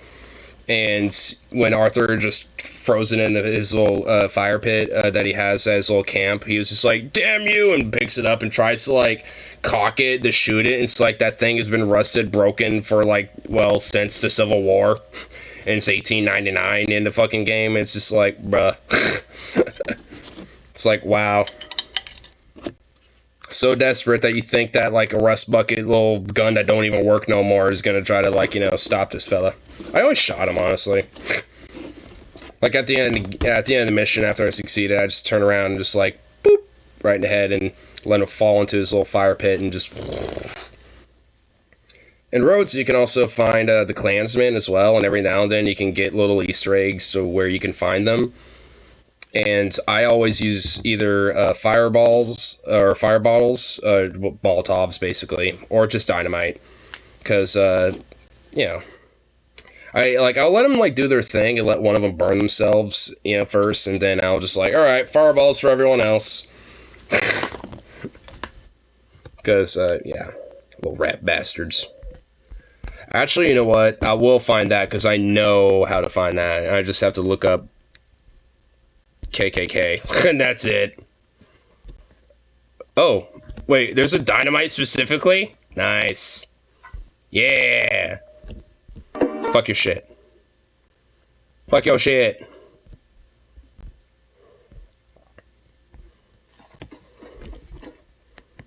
But yeah, this is how you find them. You can literally see a bunch of fire that they set up in the little forest there. And then you start hearing them holler and hooting.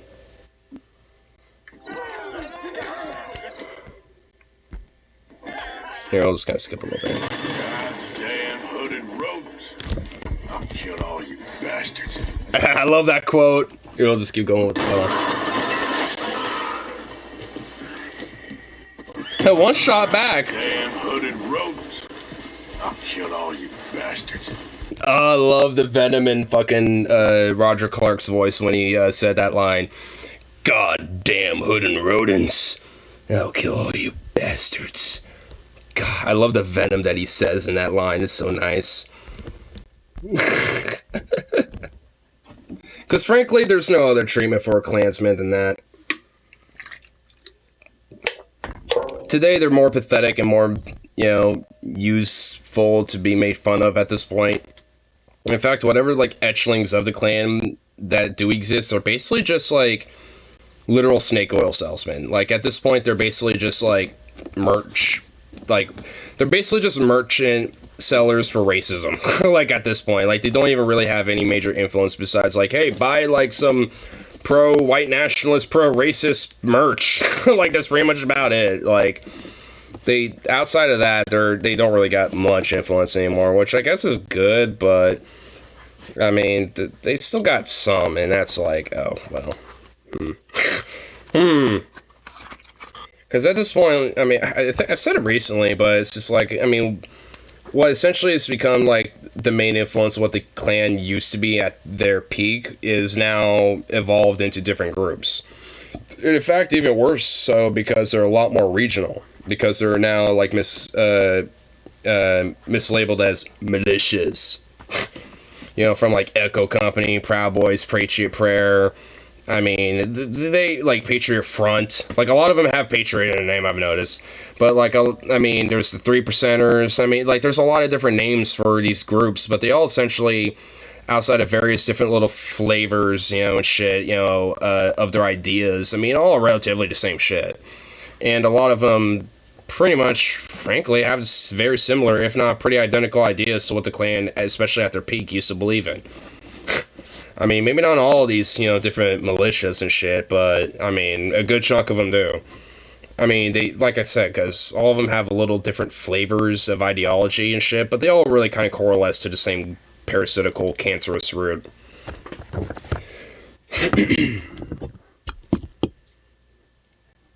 Is that work for names? Land providers, we never take more than we need. Europeans, fuck that! Immigrants, we gotta fix what the whites fucked up and spice up this culture through our traditions. Yeah. Honestly true.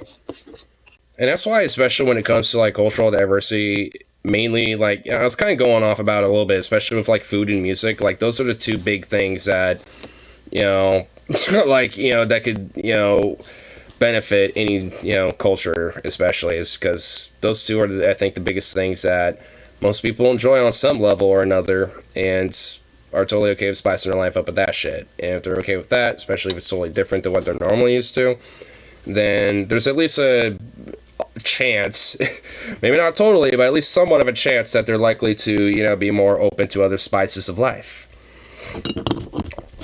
The spices of other cultures and shit, so. Man, we've been hella stoned-locked. Let's get back into these weird Trumpy freaks. After I tried to do a private pile. Okay, that was a lot more louder than I thought it was. Area commanders. If we're honest, your white music's pretty gay. Yeah. Like, the only music I think white people did pretty good with is just basically metal music. And the only reason why that exists is because of rock, and the reason why that exists is because of non-white music like blues and shit like that. So it's like, I mean, even with things like metal, you can't necessarily just say white people did that, because a lot of the main influence of how that existed didn't come from white people. So, I mean, you know, even with, it's like the closest thing that white peoples did right, you can't even necessarily truly, totally credit to white people, which I think, at least for me, would probably just be metal. Because, I mean, some of the first metal was essentially out of UK with, like, Iron Maiden, Black Sabbath, and then, you know, once, like, the different sounds, you know, from the, like, a lot of the, like, at that time, mainly, like, hard rock, UK, like, the UK hard rock sound eventually became what was the early metal sound, and eventually exploded from there. So, I mean, that's just, like, as far as I'm concerned, outside of, like, you know, some folk metal, or not even folk metal, but just, like, some folk music, you know, and shit, like, Celtic folk music is pretty cool and shit, like, I mean, some Germanic folk music is pretty dope, but, honestly, what, you know, what's more dope? Like, Hunnic folk music, like, Mongolian folk music, you know, different Arabic folk music. I mean, honestly, non-white folk music, like, tends to be a lot more cooler than white folk music. I mean, and that's even me saying that, liking, you know, like, a lot of Germanic, Celtic, and, like, you know, just different European folk music, too, myself, but it's, like, nonetheless, if I had to, like, if a gun in my head, it's, like, Arabic folk music, Celtic folk music. I'm going Arabic folk music, just straight up, because it just sounds cooler. Blues is a cross between American folk and bluegrass music and African traditional music. Yep. Yeah, exactly. I mean, and a lot of, especially in the South, a lot of American folk music wasn't necessarily just from white people, but also came from black slaves at the time that during whatever off time they did have, they would entertain themselves, and a lot of that was with music. So it's like a lot of American folk music came from a lot of like different black songs that were kind of like reinterpreted from a lot of music that they were raised with, and a lot of different songs that, at least ones that came across the ocean with, were able and still remembered, you know, and made that different blend. which is where we got a lot of different elements of what became early jazz as well. Because also with that, there was a little bit of European military marching band elements that came in with jazz as well, or at least in the early days, jazz. Because it wasn't jazz of two Z's, it was of two S's back in the early days. There's a documentary on jazz by what's his name? Did a really, really good documentary on Prohibition as well. I'm blanking on the dude's name, but he also did a really good one on jazz music as well, and it really goes in heavily in depth about it, because I remember watching it in our jazz ensemble class back in high school, and it is legit very heavily informative, because especially jazz, so much of it came from like a lot of different elements of Black culture, a lot of different elements of Hispanic culture, a lot of different elements of legit like American or European culture as well. I mean, it was just such a jazz, I think, is probably one of the biggest blends, cultural blends of a genre, at least when it comes to its root, that I can really think of, because there's so much that made what we know of jazz now. And back in the day, there was such a puritanical Christian especially from a lot of the status quo white owner class era at the time, which is more people, funny enough, mainly white men, and a lot of female housewives and shit like that. But a lot of them hated a lot of this different type of music that we're talking about now, which, funny enough, a lot of these different conservative types will love blues, rock, and shit like that, but not even 3 generations ago, their great great grandpappy would be talking about how much of a sin it was. It's just because it's just kind of funny how even in music, how you'll get Puritans who would just look at it and be like, "Oh my God, it's of the devil." Get more complex and create the genre jazz. Yeah. Those kind of blues musicians getting really skilled. Yeah. And also, yeah, I know one part of, because at least outside, there's pretty much 2 places where jazz really became big and really made it a thing. It's in New Orleans and Harlem in New York. And it first got its roots in New Orleans, and the reason how it got its roots so up north and northeast in New York and Harlem was because there was a lot of different people from New Orleans that eventually moved up to Harlem and shit because of, for various reasons, but, brought a lot of that up to Harlem back in its very heyday when it first was becoming a thing. Back in, the very early 1900s, the 1910s and shit. Jazz is a lot more, older than, people might think. I mean, it first probably started, truly, probably in, the 1890s about. It's a pretty old genre. Norla. Oh yeah, it definitely spread. Once it got its core beginning in New Orleans, it spread from there. Because it was such a new sound. It was a very party sound. It was just a very funky new thing that, especially for the youth at the time, really vibed with a lot. It was what you can consider the pop music of the time, to a lot of younger generations of that time, which I guess could be considered at least, probably in their latest, probably the silent generation, those folks are basically listening to the pop music of their time, which was, a lot of early jazz, maybe some early blues, things like that. While their parents are listening to yes, you need to have some Wagner in your life. What about some Beethoven's? Yes. Just talking about all classical stuff and shit. NORLA's abbreviation of New Orleans Louisiana. Oh yeah, NOLA. Oh yeah, that's right. For some reason, I'm thinking northern LA, northern Los Angeles for some reason. I don't know why my brain thought that, but yeah, NORLA. I always think NOLA, because that's always how, at least people from Louisiana have said it. At least from what I've heard. Yeah, going down to NOLA now. Where? New Orleans, boy. That's where I'm going. What, you don't know? NOLA, New Orleans, boy. Going down to NOLA.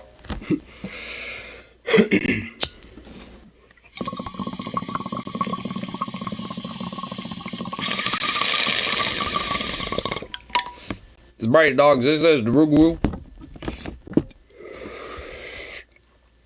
I feel like I'm starting to get that Cajun accent down because I've been following his YouTube short channel. Or just mainly his YouTube channel. I'm forgetting the name right off the top of my head. But, you know what, hold on. We'll get back to this, I swear. But, yeah, let me go to my shorts history because I know it will be in there. Probably might be a recent one. Oh, yeah, it is. Dude, it's like, I've been literally binging this motherfucker. Dude, this guy is great. Like, here, let me just find something that, oh, right here now. Let's build this. Mr. Krabs. Mr. Krabs. Krabs. Stale Cracker Official, that's his name. Ooh, crawfish. Crawfish.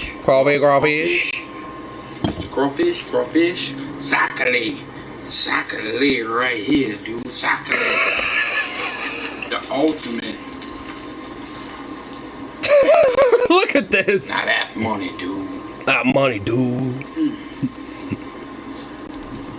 Let me do it, but take a good picture. Like Ella. Oh, that look hella good. Let's build it. Hold on, it doesn't get his accent that hardcore. Oh, right here. This is good shit right here now. Got a big old guard. We're chasing him down. We're wearing him down, dude. Look at it. We got a big old guard. We're trading down, winding down, dude. I love this fucking Bayou accent, bro. I like, when I found this dude, I immediately fell in love. Look at him. Look at him. Start? Yeah, right, boy. Whoa! Get me fired up right here. Big old dinosaur. Put it down. Watch your legs. Whoa! Look at him. If you don't understand anything, that's kind of like all I basically heard was most racist accent. I mean, I have not heard anything political out of this guy at all. So I'm just hoping that he's just like a harmless, happy-go-lucky, just like, I will be friends with everybody, you know, type of Cajun guy. Like, I just hope he's one of those dudes. Like, I mean, because you do find the rare Southerner that, like, just literally doesn't give a fuck about anything political, like, literally whatsoever, and just wants to just chill with anybody. It doesn't care at all. I just hope he's one of those dudes. Because, I mean, like, some of my cousins are kind of like that. Like, they're Southerners in a lot of ways. I mean, they got their views, but at the end of the day, they literally don't give a fuck. Like, they just want to hang out and just chill, maybe have a beer and just chit-chat and whatever the fuck, and, like, hang out. Like, I mean, you know, like, they're not there to try to, like, you know, start shit or whatever. Like, there's like, a very small, like, niche of, you know, Southerners like that. And I just kind of hope he's one of those dudes. Because, I mean, his whole channel, I mean, from what I've seen, literally has, I mean, outside of just, like, America symbolism every now and then and shit, I mean, honestly, there's not much that makes me think that he's, like, some weird far-right conservative guy who's probably racist. I mean, maybe. But, you know, it's one of those things where it's like you don't meet your heroes, you know what I mean? Because I can kind of appreciate his enthusiasm, his charisma, his accent. Like, I mean, just everything about him I kind of appreciate. Dinosaur, goldfish. Got dinosaur goldfish here now. Look at here. Look at here now, boy. Now watch it, mouth. Look at here. That's money, dude. We're gonna go put this on a pit, dude. Smoke him. Make some little gar balls. Gonna make some smoke pit, and you're gonna put him on some garball, gonna be good ball. Like, I barely understand anything he's saying, but I love this guy so much. I love him so much. I mean, there's just like a lot of, oh wait, there's another one. Oh, Cajun curbside pickup. Oh, pick it up, safe from traffic, but too small to eat. Oh my god, of course that would be the title. We're gonna, oh, this turtle too tiny to eat. Better save it. It'll grow bigger so we can eat it later. I mean, you know, I could kind of respect this dude a little bit. Lay him down. I mean, some Cajun, I mean, he's basically a Cajun cookie channel, essentially is what he is. But I vibe with it. I love it. It's some good shit right here. Lay him down. Lay him down. Catfish on the bone. Hey, I brought him home. We cook him on the bone, dude. I love his shirt. I violate community guidelines. I mean, like, honestly, that's probably the only political thing I think I have seen him more. And even then, like, that's just more of just a humor shirt, and I love the shirt. Like, I would wear this shirt. Like, I would unironically wear that shirt. Like, I would love to wear that, honestly. Lay them other two home where they belong. Boom. I couldn't wait, dude. I had to hit one of them catfish on the bone. Look straight off a tail from the crypt, dude. Thank you, Cracker Sister. We put that catfish On a cracker. cracker, dude. But we also hit it with that. I love how, like, every other, like, little spot, like, he has a seasoning, a bear. A seasoning, a bear. Like, I mean, he's got his priorities straight, dude. Hit it with that gator drool. The gator drool. You never had fish on the bone? Dude, I also feel like, I feel like the mullet's coming back, dude. I know it's like a thing in the South, but I've seen it up here, too. Like, I've seen like little kids and adults be getting a mullet. Like, I feel like that's actually a hairstyle coming back, and he's actually kind of rocking a pretty decent mullet.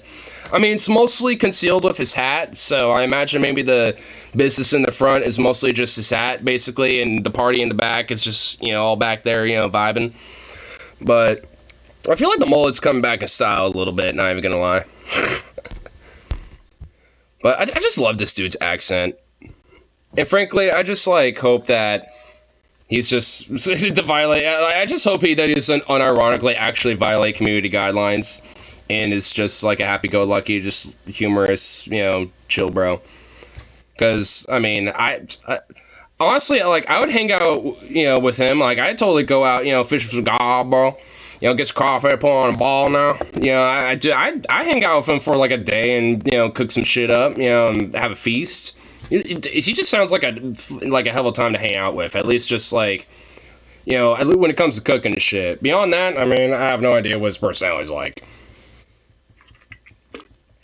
Obviously, it is all like, you know, partially a character. I'm sure like his accent is a little embellished. Because I remember watching one of his shorts where he got seasoning in his eye and he just decided to let the short be, you know, released anyway, where he's like, oh shit, fuck, okay, hold up. Like, he was basically like, oh shit, alright. You know, he broke character for a second and his accent was not as strong as it normally was. And it's like, okay, he does, like, a lot of the accent's kind of, you know, embellished. Oh, Jesus Christ, that thumbnail's disturbing. But I mean, honestly, it's just like, if like Southern culture was literally just that and just like happy-go-lucky, just shit like that, I mean, let's just be honest, like Southern culture actually would probably be kind of vibing, you know what I mean? Because there are some stuff about like Southern culture that I'm actually like, you know, I'd vibe with, like a lot of that, and it is food, so like, I mean, it kind of validates my whole bigger thing about like, hey, food is like something that brings people together and shit, because I mean, I've never had, like, true Cajun food, especially when it comes to, like, you know, getting it, you know, fresh, and then, you know, getting it all gut up, cut up, you know, cooked up, and then, you know, served up, you know, like, fresh all, like, in the same day, like, that type of Cajun cooking, I bet it's fire as fuck. I bet his cooking is banging. Like, straight up. I bet he's got, like, some banging food. That food does look banging. I mean, and also, like, I've noticed also in the South, they fucking dump their seasonings. Like, you saw how he seasoned his shit. Like, I mean, he was straight up seasoning everything. So, I mean, it explains me, too, because I love to season the shit out of everything. And I think that's a Southern thing, honestly, now that I'm starting to realize. Which I've adopted into my life. Because if I'm putting some pepper, some salt, any seasoning, I'm not just putting, like, you know, and I'm done. I'm like, just get a fat fucking layer on like the surface of it, and I'm like, all right, stir it up. It doesn't look like it's mixed properly. Just put another layer of pepper and seasonings and shit and stir it up some more. It's like half of my dish is just seasoning. I mean, it just seems like a Southern thing, and it'd also be my thing, and I think it's just one that I just brought up for my own self. But anyway, wow, I think this is even a fatter stun lock than even Hassan has ever been through, and holy shit. But here, let's go into the more darker side of, you know, some of the Southern culture. Back of this weirdo. What I am getting at, I forgot this guy's voice. area commanders, there's only 2 people that stand in the way of bringing freedom to... Oh my god, he's got his eyelids tatted up. That's awesome. Wait, does he? Oh my god, he does. What's enhance? Enhance. Oh my god, hold on. Can we try to make this higher quality?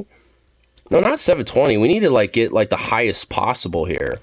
No, oh my god. All right, we're having a problem. Okay, there we go. All right, let's do this because this will improve that. Okay. Oh, it doesn't improve the actual video quality. But yeah, he does. What's on there? Is it words? No, they don't look like words. It looks like a square. Wait, his other eyelid is tatted up too. What the hell? Is it supposed to be like JJ or something, and the other one's supposed to have something? Like, they're supposed to be something. Bruh. What the hell? Is it, like...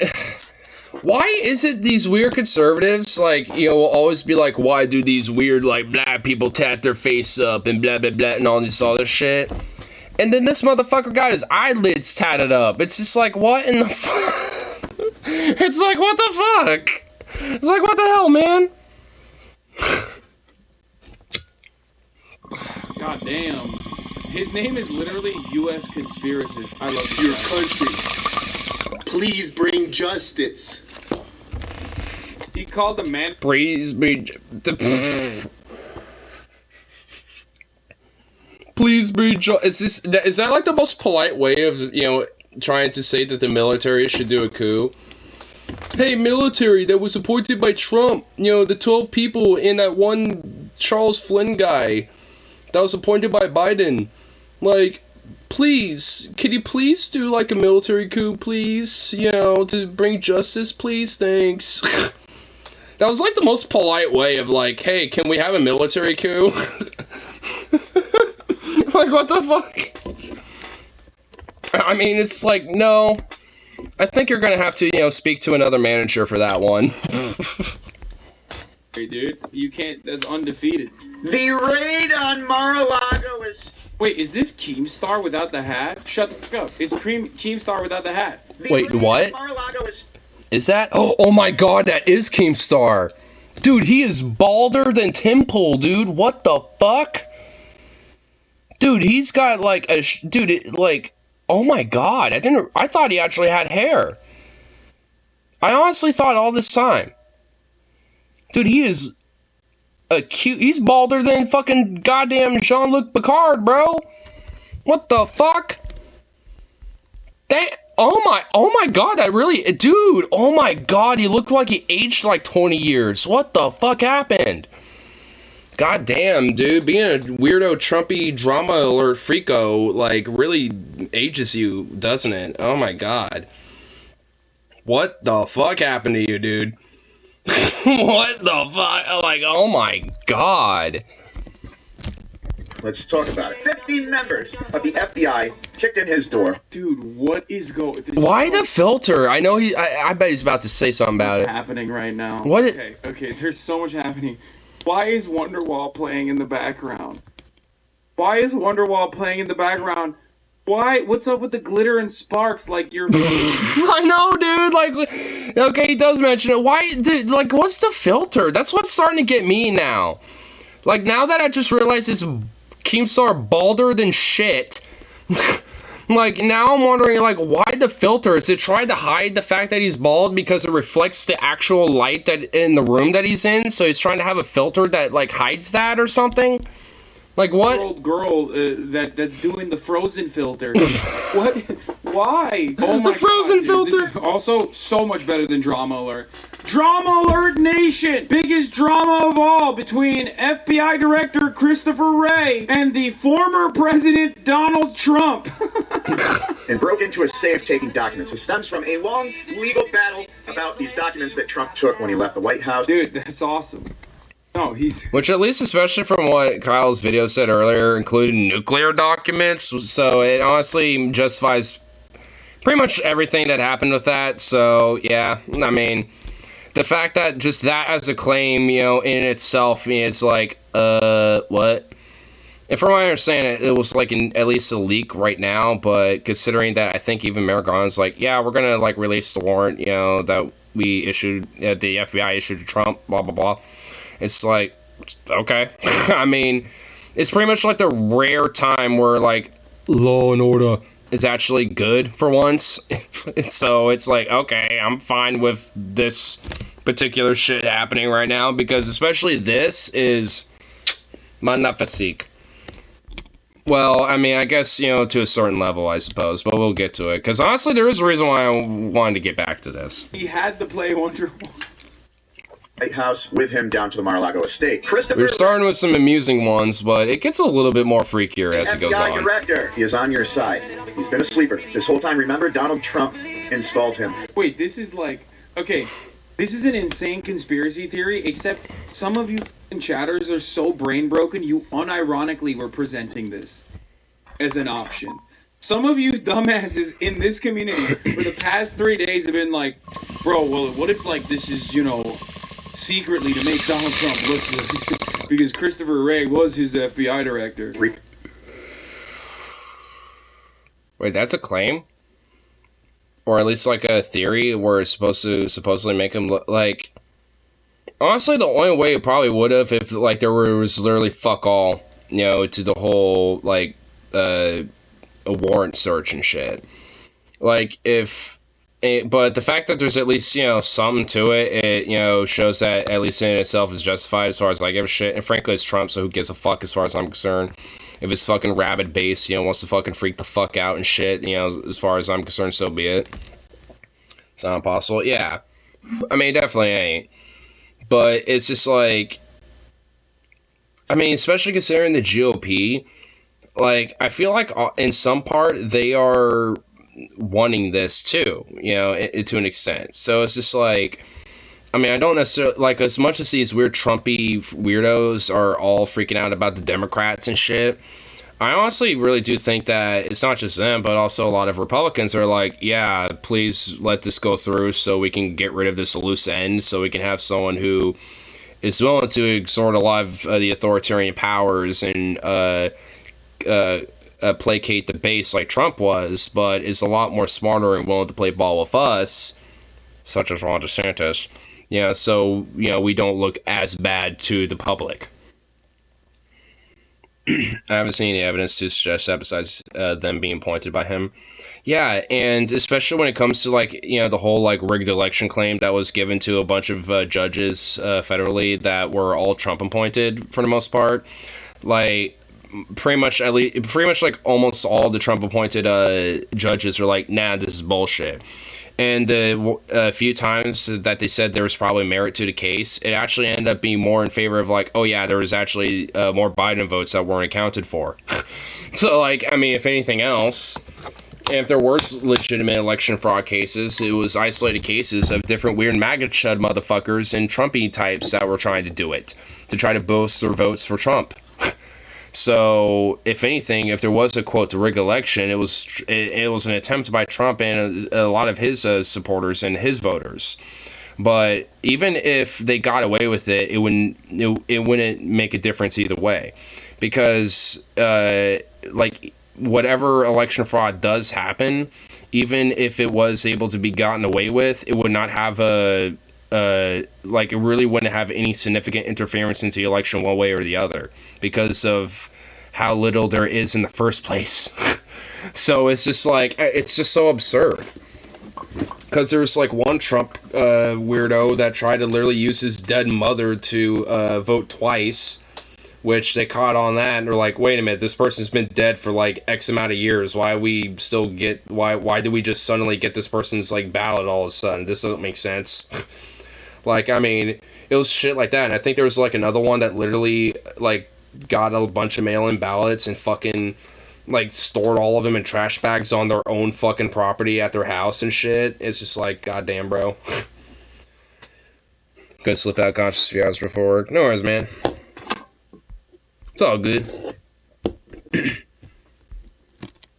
done some things to keep the deep state. But yeah, I mean, it's just like all in all, like when it comes to the whole like these claims by these fucking right wingers and shit, it's just always, it's just, I mean, all in all, it's just literally nothing but projection and shit because of how much of a two-faced, you know, little snakes that they all end up being. No, he's on our side. No, he's not. How do you submit evidence? You let them take it. Oh, Donald Trump actually has like all the evidence inside of Mar-a-Lago, and Christopher Wray had to go in and take it. Oh my god. You can't tell me this is not a police chief. Oh my god, that guy literally looks like a fucking, like, M&M peanut. Like, he looks like a peanut M&M, dude. Just Jesus Christ. All you fake-ass motherfucking politicians and all you fucking bullshit. What, as far as I'm concerned? I like how there's just various different domestic things happening in the background where it's like his wife is, like, doing something, like, on the phone or some shit, and the TV's in the background. It's just like, and he's just on his couch, just like in his unironic, like, trailer house or something. It's like, wow, bro. Like, unironically, this dude is probably at a trailer park in his double wide trailer home. And, because just judging by the layout, that's just immediately what strikes it for me. It's just like, this looks like a double wide, just straight up. And then fucking, you know, on top of that, it's like, he's got the news playing in the background, so he obviously just heard about this news and shit like that, and he's just so pissed off that he has to make a video, but didn't mute the fucking TV at all.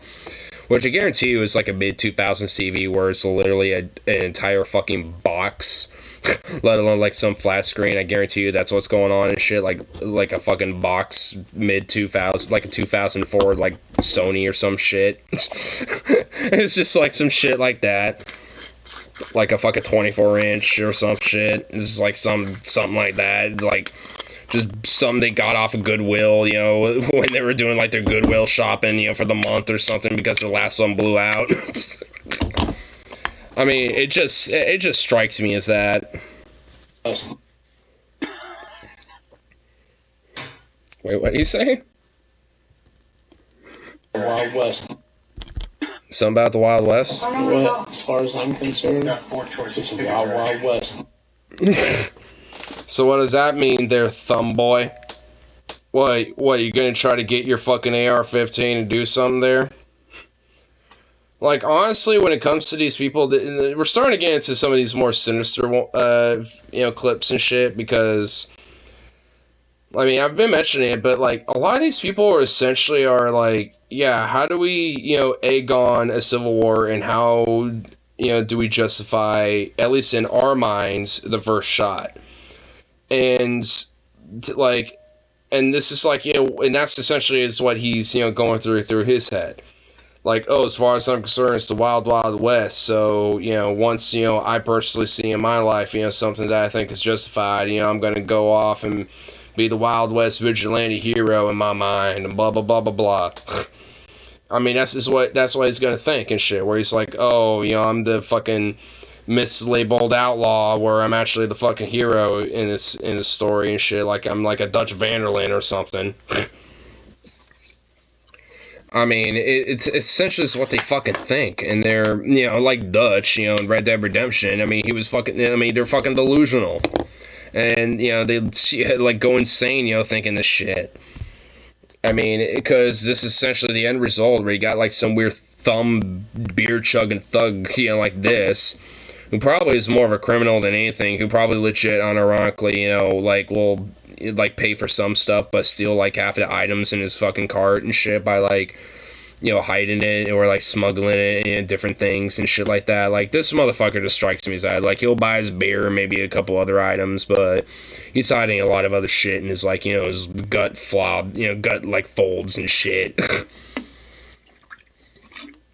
It's like, I can hide a few of these M&Ms in this fold right here. I can make this small I can make the small Dr. Pepper right in here as well. Yeah, hey, I'm gonna go to this deli and grab like 3 chicken tenders. Alright, I'm gonna put that bag in this fold over here. Alright, I'm gonna grab, you know, maybe this one beer right here and just fold it under there. I'm gonna grab this 24-pack, put that in my car. I'm gonna put a few of these little microwavable dinners in, you know, in here. I'm gonna put this dinner right here because it's a little more expensive, but I want it in this fold right here. And, yeah, and I'm now gonna go check out because, you know, because I'm such a big fuck, you know, no one's gonna know otherwise. I mean, considering that, like, especially lately, I see a lot more fucking, like, far-right trash, you know, being, you know, stealing shit and being a bunch of thugs and criminals and anything, like, I mean, this is just all I see them as now. Like, I mean, especially when they paint, you know, black people and immigrants and, you know, brown people and fucking, you know, like the lefties and groomers and queer folk like this. It's just like, I mean, it's a two-way street, but at the end of the day, at least, you know, when I'm fucking saying it, it's fucking accurate. I mean, it's happened at my store a bunch of different times, and, I mean, I know it happens all the various different times. I mean, also, especially in the most heinous of cases, when they are attempting to do fucking terrorism and shit, it always seems to be, you know, the far right and these Nazis and these fascists that, you know, tend to be the criminals and the thugs and the white and the fucking trash that all they have law and order, you know, crush them like the fucking boot, with the boot of the law that they deserve. But yet, you know, oh, they want to fucking, you know, decry that black people and immigrants and brown folk are, you know, the animalistic gangster trash and shit. It's like, get the fuck out of here. Like, this dude is more of a, you know, some sort of, you know, trashy, animalistic gangster criminal thug, you know, than any fucking black person as far as I give a shit.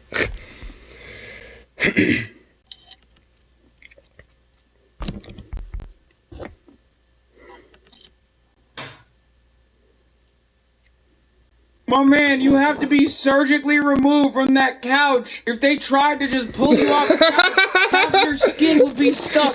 What do you mean, Wild Wild West? I mean, it would probably kill him if they tried to surgically remove him because the skin would literally rip off of his body, being so congealed to the chair. Trans furniture unite. Is a Buffalo Wild Wings, bro, and that's on a fancy dinner night. What the dude? He's like, yeah, it's on, it's game on, brother. You better not come near my town. See, if you understand me, brother, I'm pro-trans. I'm just not pro-trans queer gender shit. I'm just pro-trans furniture, brother. I'm pro, you know, someone becoming the furniture that they want, love, and dare. You know, I identify as a nice luxury Leatherman you know, relaxation couch and shit. And that's how I want to identify as. And you can't say otherwise, you goddamn communist, queero, weirdo, fucking son of a bitch. Well, as far as I'm concerned, it's a Wild Wild West, motherfuckers. Let's get it on. Low key though, bro, kind of popped off, no cap. So I love it. It's Wild Wild West, motherfuckers, get it on. Dude, I can run laps around you. I can literally probably shoot better than you. I could literally be, I'm like superiorly athletic than you. I'm a twig. You're a big fat fuck. Like, get over yourself, you Nazi fucking filth. You little pig. You insecure Nazi pig, dude. It's just like, I mean, they have such a superiority complex, but fundamentally, it's like they know that on some level they're like some inferior little shitbag. It's like, I'd egg on it. It's like, oh yeah, you want to bring it on? It's like, bro, I can literally, see, my superior fucking legs can run laps over your fucking shit. Like, my unfortunate curse of having a high metabolism ends up being a goddamn blessing with your ass, bitch. Like, I mean, give me a break. Like, you're gonna do shit, bro. Like, it would have to take 10 of you fat-ass motherfuckers to even do a lick of a goddamn thing around me, bro. Like, give me a break. Boiled egg? What do you mean he kind of popped off? Boiled egg. Prepared yourselves. Wait, isn't this the gay guy from Modern Family? What the Nah, this is just your local meth head in the neighborhood. This is just a local neighborhood meth head. I mean, this dude literally looks like a meth head. Chud now? What is happening? When there's an attempted communist takeover, they don't just walk away. Attempted communist takeover, dude. Yeah, this is literally your local meth head. Like, this person is so high on meth right now that he doesn't think straight.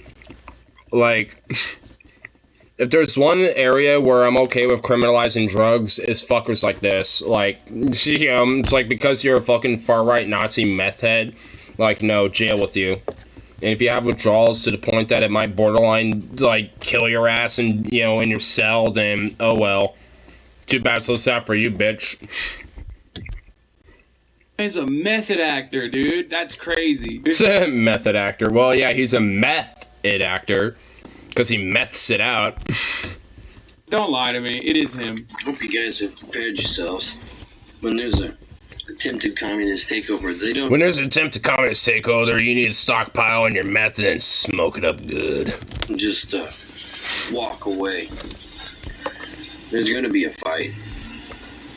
It's not... You think I'm scared of your fucking methed out, worthless little punk ass? Like, you're...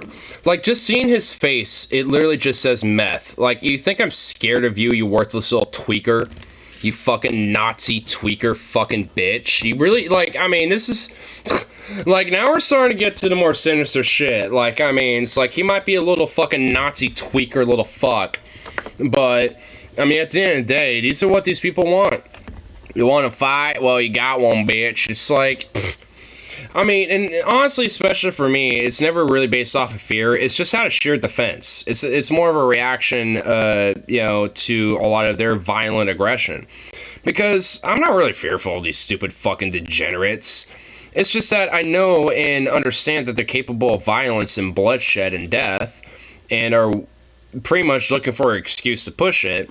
And because of that, it's like, well, I mean, you know, it's best to at least be on the equal playing field with, you know, these people, you know, so I can at least minimize that for myself, and at least for the people I especially, you know, care most about.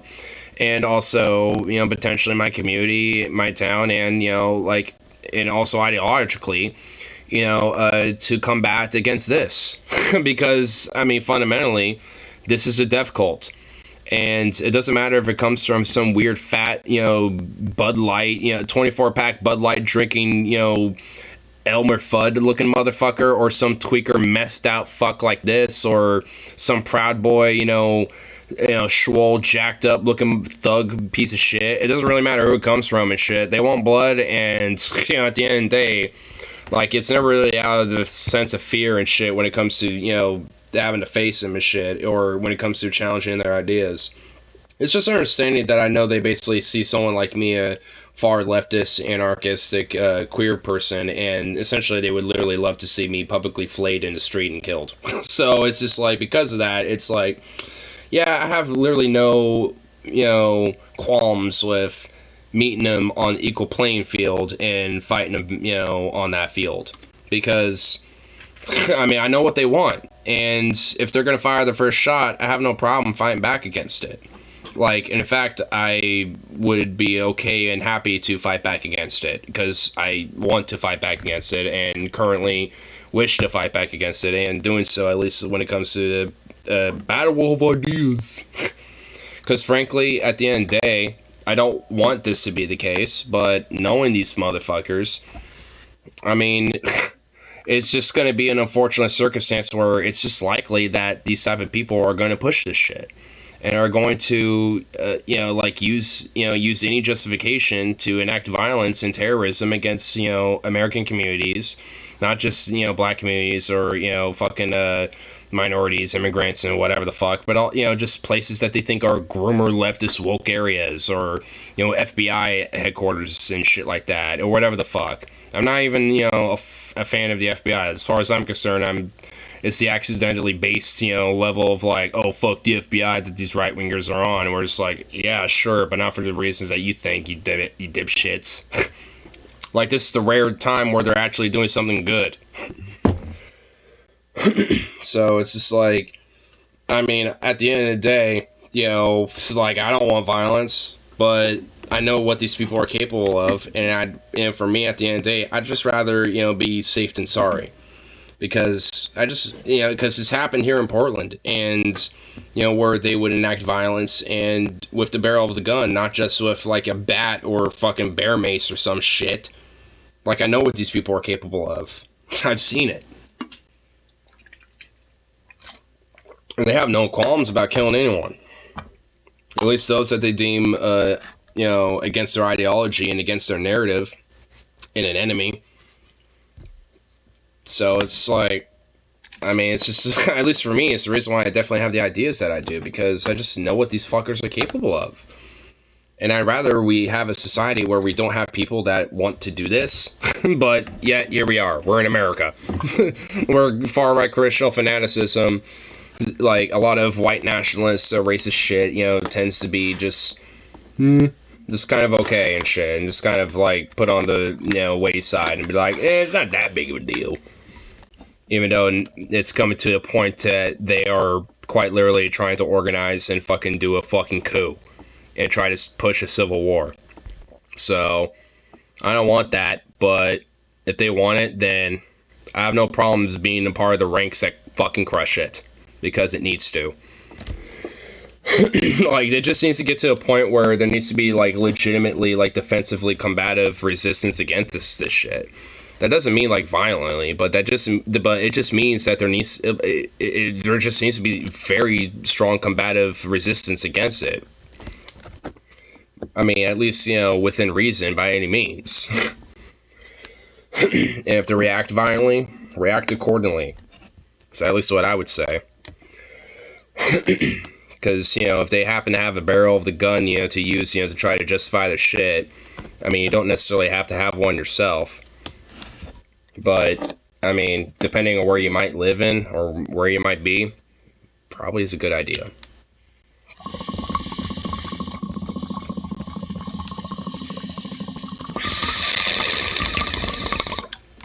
There's various different states that do have a stand your ground law. So, just saying.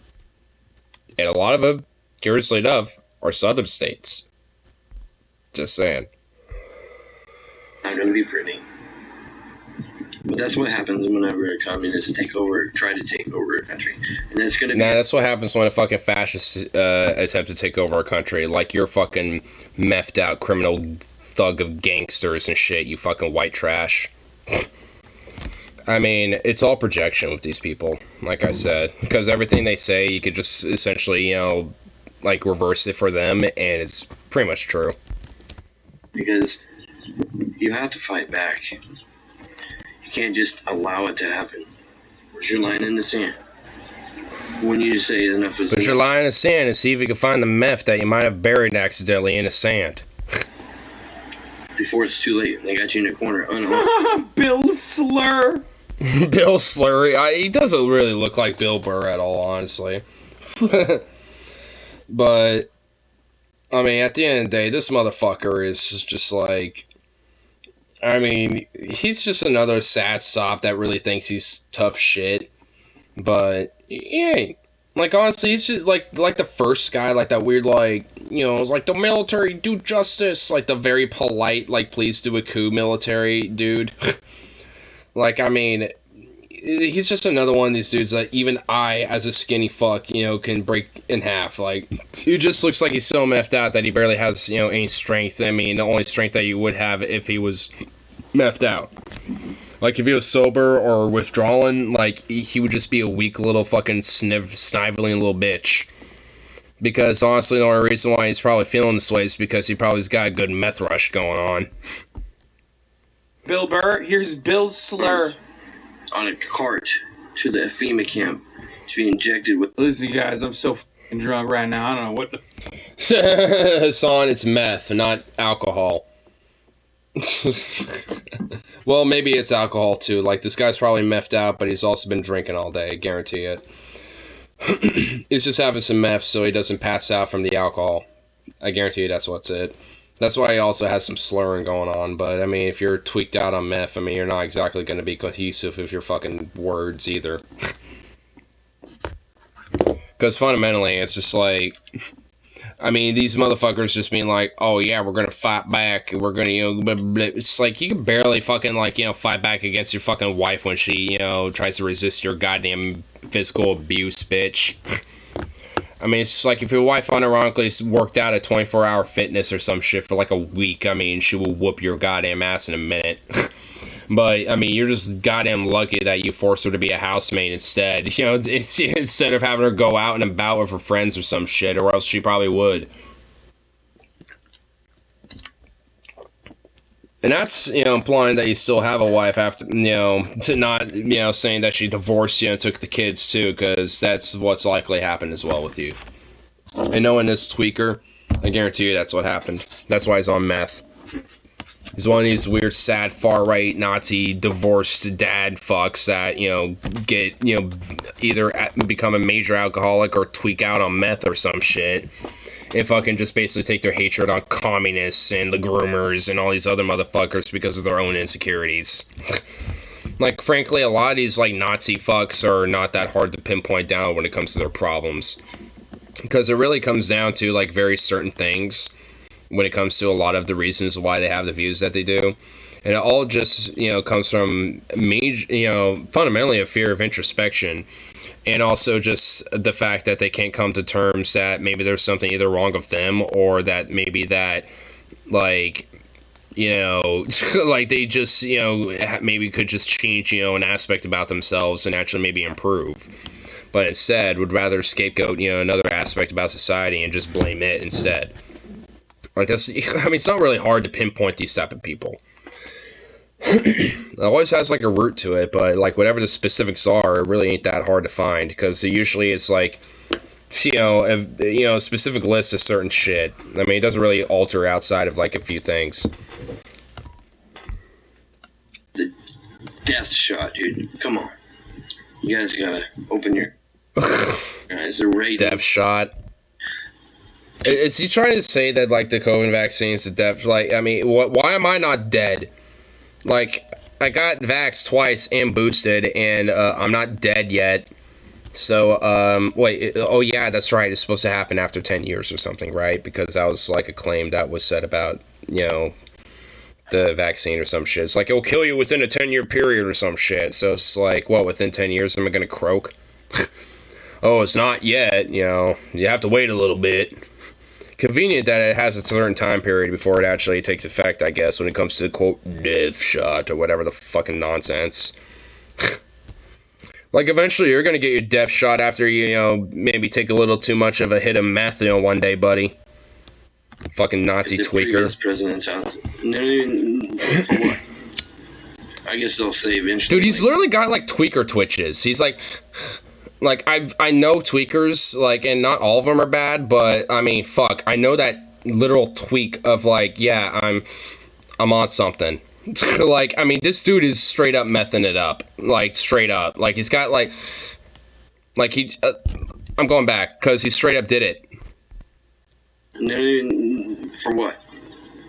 I guess they'll say eventually. Yeah, this dude's tweaker. This guy's just one of these far-right tweaker fucks, dude. Like, he's a fucking meffed up motherfucker. I mean, it's not that different up here, honestly, in the PNW, because there's a lot of far-right, racist, chuckle-fucking morons and shit that are very heavily impoverished and poor that literally just meth it up or crack it up or whatever the fuck. Yeah, it's funny enough, they always want to say that it's like black people or brown people that are always like the meth heads or the crack heads or some shit. And yet, they're always the one that are brewing all that shit up and selling it to their communities and stuff like that because, well, weird. They're hooked on the shit too. Manufacture something, maybe, I don't know. Meanwhile, Joe's got all kinds of shit on it. I mean, he's just like crying. Y'all know. Okay, this is awesome. Grandpa Boo Boo said he's ready to die in the Civil War. Motherfucker missed his shot at the previous one, I guess. That's why he's trying to do Civil War 2. He's like, I was trying to die for the South. Yeah, it gets even worse. Like, I mean, frankly, knowing this guy's age, he probably was like born in 1855 and was like 10 years old, so he wasn't even qualified to be a goddamn drummer boy in a fucking battalion or some shit. So he's all like butthurt that he couldn't, you know, be in that. So he's like, God damn it. Well, I want to do it again so I could be that drummer boy that I once dreamt of being back in the day. Y'all know what? I'm almost 62 years old, and I admit that I think he meant to say he was born in 1862. Thought about different ways I might die throughout my life. So why hasn't it happened yet? You know, different scenario. Normal behavior? Yeah, totally. Like, I personally totally think every now and then about all the various ways I could totally die. Yeah, because that's normal behavior. I mean, it's not like I haven't before, but like, I mean, like that's just not something that you just more as like, yeah, I've thought about it as often. It's like I've thought about it like maybe like 3 or 4 times in my life ever. Like, yeah, like what type of scenarios like legitimately could I potentially die in? I mean, and honestly, it's like. Even then, it's always just like more fanciful, like hyperbolic, weird fantasy playing bullshit, you know, where it's like, oh, I might go out this way, or whatever the fuck. I mean, like, it's just like, what the fuck? I mean, of course, this guy's old, so he probably, especially in his age, you know, thinks about it a lot. But even then, it's just like, I mean, if you think about it, like, once, wouldn't that be, like, a moment of reflection to be like, hey, maybe I should use the time I have to just, like, live instead of thinking about it all the time? Because, I don't think, like, legitimately, like, you know, sit down and reflect, like, here's how I could potentially die and fucking blah, blah, blah, and just ponder it. Like, I live, you know, like, I mean, if it happens, it happens, whatever, but it's just, like, I mean, shit. Like, I don't know, do a thing called living, because I know people who are older than you, Gramps, that, you know, fucking live better than you and don't think about dying necessarily all the fucking time there, bro. Different diseases, different things. But there's one thing. The youngest looking 62-year-old conservative. That I can assure you never crossed my mind. And that is that I might die engaged in some sort of battle with... in some sort of battle. Like, your old fart ass is gonna go to battle. Like, where are you gonna go to battle at? And, like, before, like, you're gonna be, like, marching halfway to the battlefield, and then you're like, oh, goddamn, my back, I need to sit down for a day. Like, and by the time you're, like, ready to go again, like, the battle will be long over. Like, what's your old ass gonna fucking do, bitch? What are you gonna do, grandpa? Like, what, sit like a mile away with your old fucking 308, like, oh, I'm gonna get you me bolt action. Oh, my eyesight ain't as good, but I got you. Oh, I accidentally shot one of my own. Oh, well, I was just really dodge shimmer. I'm gonna get another one, I see. Oh, goddammit, I shot one of my own again. Well, I'm gonna take another shot here, and I'm gonna tell you which one is... I mean, it's like, you fucking old crone. Like, you ain't gonna do shit. Like, oh my god. Like, leave it to the youngsters. Like, why don't you leave it to the young bucks, even though they're all, like, you know, methed out and fucking drinking Bud Lights 24-hour goddamn day. Like, leave it to the young bucks to fucking try to, you know, flex their muscle, you worthless fucking fart. Like, just, like, why don't you just shut up and just keep collecting your social security checks or some shit, bro? Like, seriously. Like, hey, grandpa, just, like, take your, you know, SSDI and just shut up and just go away. Like, seriously. Like, I mean, I don't care that you're living off of welfare or whatever the fuck. I literally don't give a shit. Just, like... Quit thinking you're gonna be like one of the heroes on the front lines or some shit, like some fucking weird old crone trying to, like, you know, live your glory days as the youth when you're in fucking Vietnam or something, you old fuck.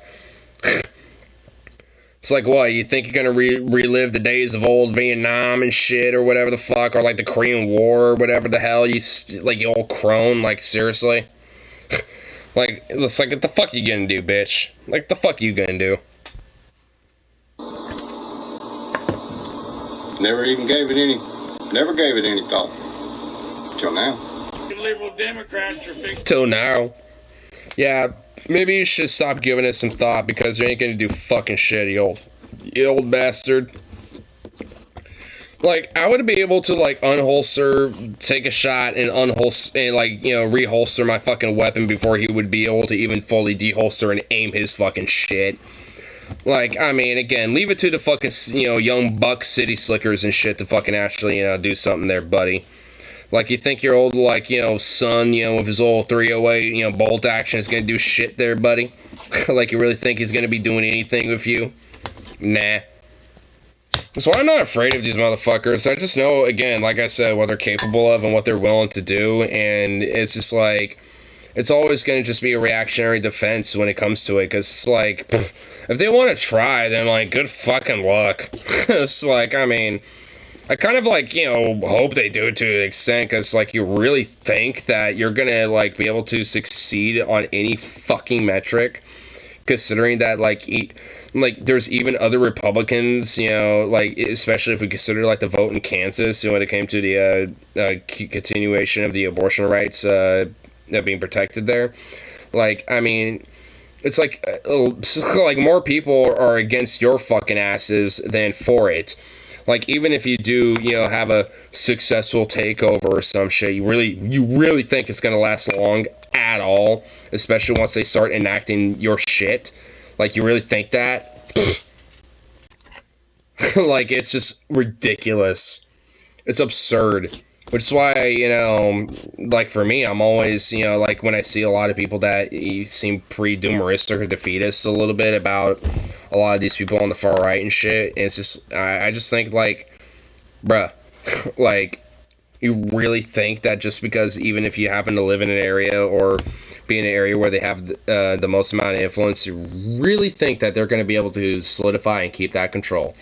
Even in a shithole state like, you know, Alabama, Texas, Florida, wherever the fuck.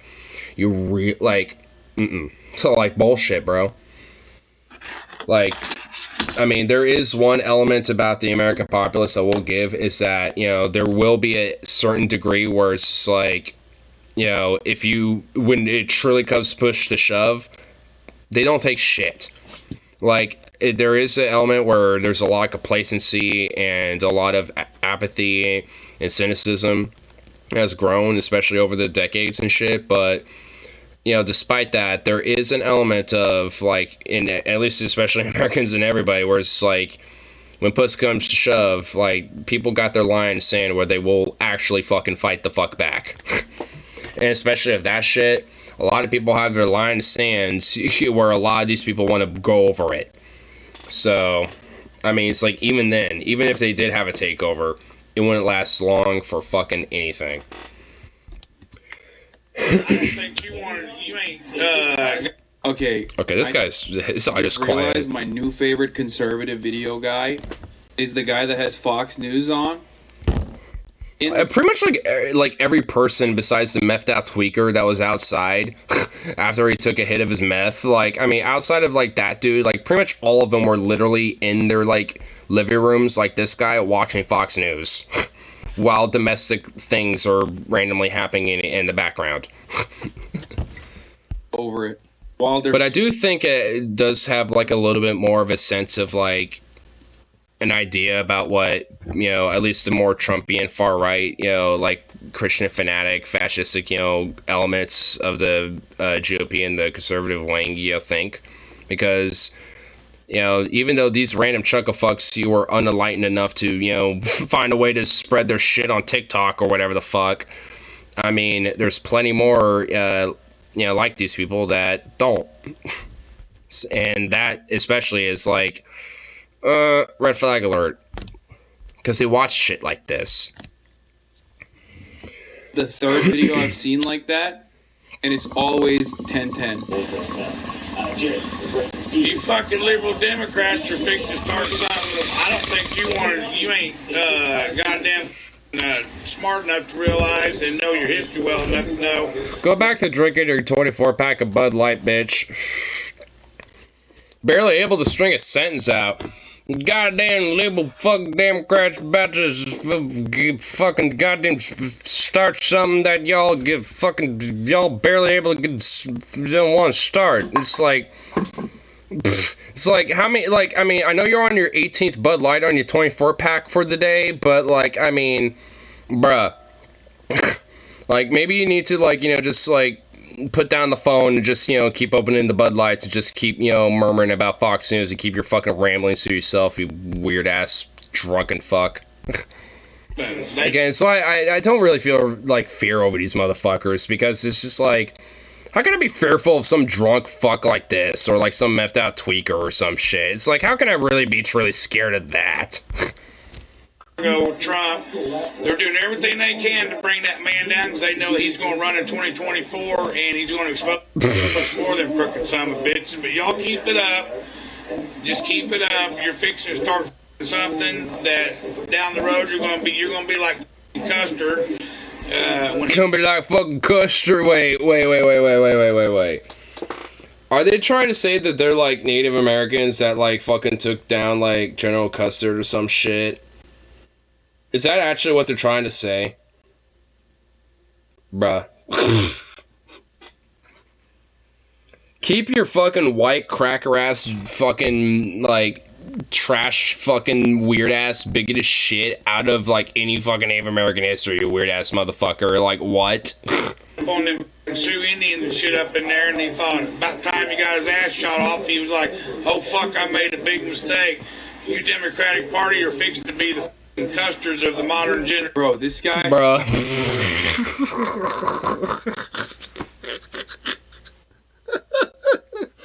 Oh my god, I'm supposed to take this as a threat or some shit? I mean, like, wow. Okay. This is supposed to be, I guess, like a threat or something, but... It's just like, I'm just gonna try to say that we're basically the fucking Native American... Well, you know, and they wouldn't even say that. It was like, we're basically the goddamn fucking Indians that are just like, you know, out there, you know, shooting the back of Custer where he's like, oh shit, I made a mistake and fucking got messed up by them Soaks, you know, fucking Indians and shit. I tell you what, brother. It's like, oh my god, you fucking chuckle fucking Bud Light chugging fuck. Like, it's ugh. Like the Native American. Yeah, dude, it's, oh, that's one of my favorite American tropes, like the conservative, the reactionary American who believes he's just like the American Indian. It would have made more sense if he used the Alamo or some shit, honestly. Like, I mean, you should, like, I mean, you could have used something that would have at least made sense. Like, oh, we're, you know, it's like, y'all basically just like, you know, trying to fight in the Alamo, and you think you know, be able to hold the last defense, but you failed and shit, and you realize that, like, oh, goddamn, the Mexicans are on us or some shit, and we're basically like them. I tell you what, bro, like, it would have made more sense using, like, the Alamo or something. Like, good lord. Favorite, God, it's such a funny fucking trope. They love Native Americans, and they are, but obviously they're racist as fuck still, but, like, they will literally be like, yeah, we're just like them Indians. Like, no, you're not, dude. You literally are not. So we got the weaponization of the FBI and law enforcement on true red-blooded, patriotic Americans. Why does he have, like, some fucking inflatable tube in the background? Just wait until the IRS is weaponized against every single one of us.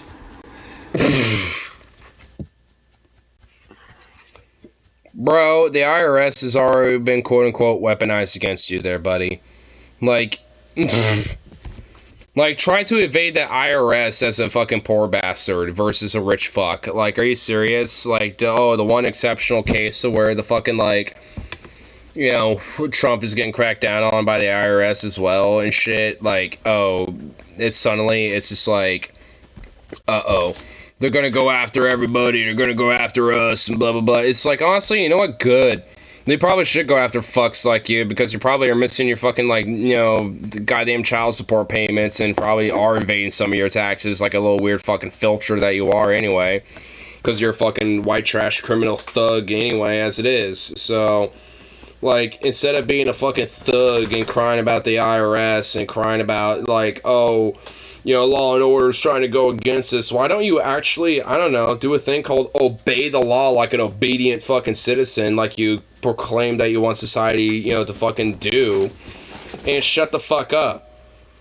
Like, cause as far as I'm concerned, that's all I give a fuck about what your worthless little trash fucking degenerates, you know, ought to be doing. Is shutting the fuck up and being obedient citizens, you know, like you ought to be, like you proclaim the rest of us ought to fucking do.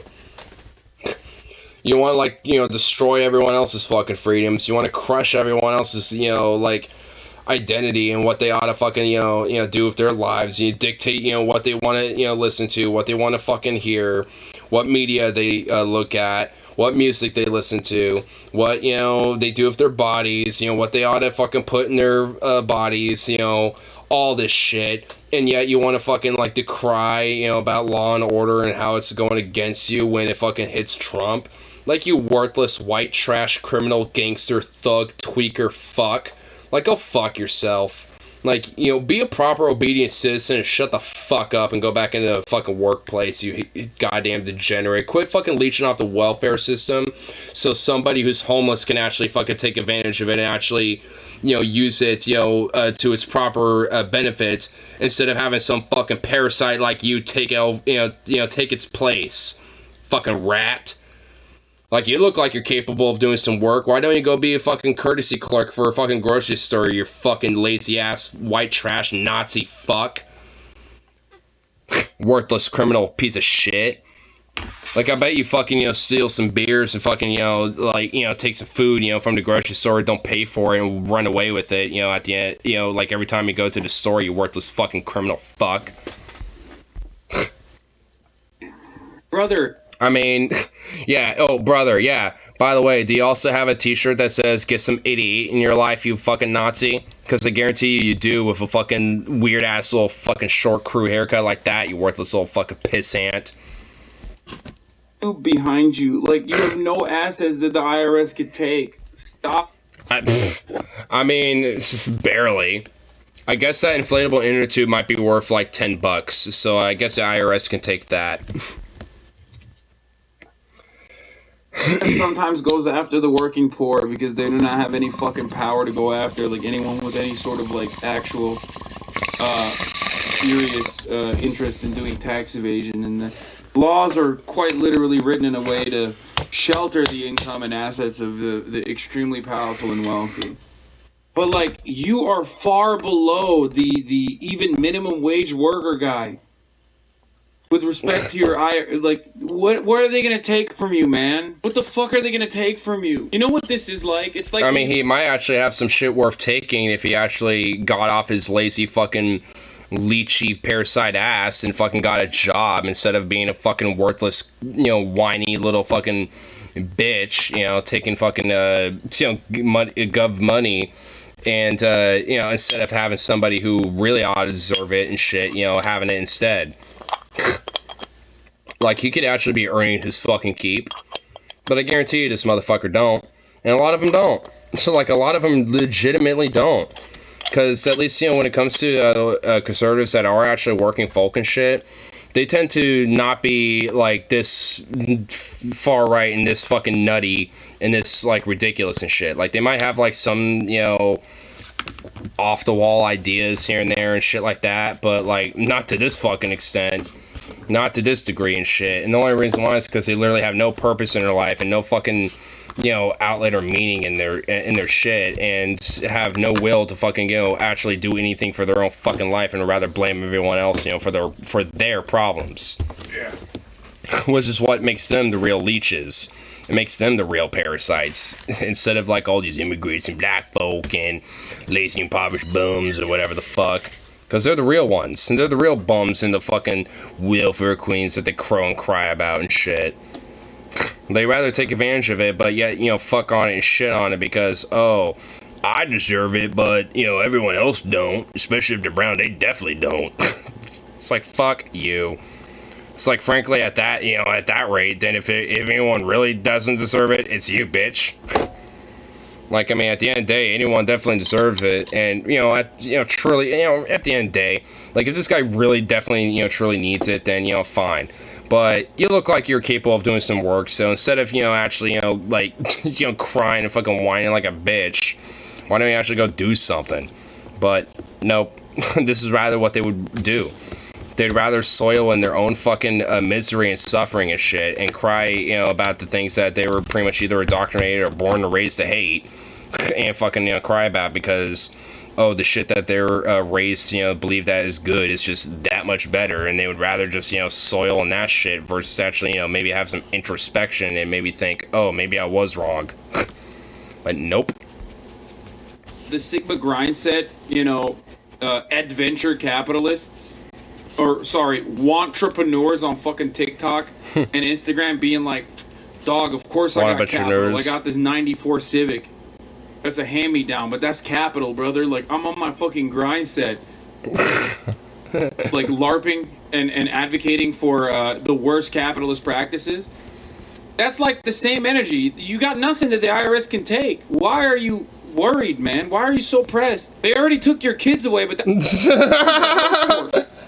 Yeah, I was just IRS about can't do that to you. I was just about to say that. Like, if anything, I mean, yeah, like, the divorce court, you know, and maybe to some tangential level, the IRS might get him for, like, you know, missing his child support payments. But beyond that, like, I mean, the IRS ain't going after this worthless fucking shit.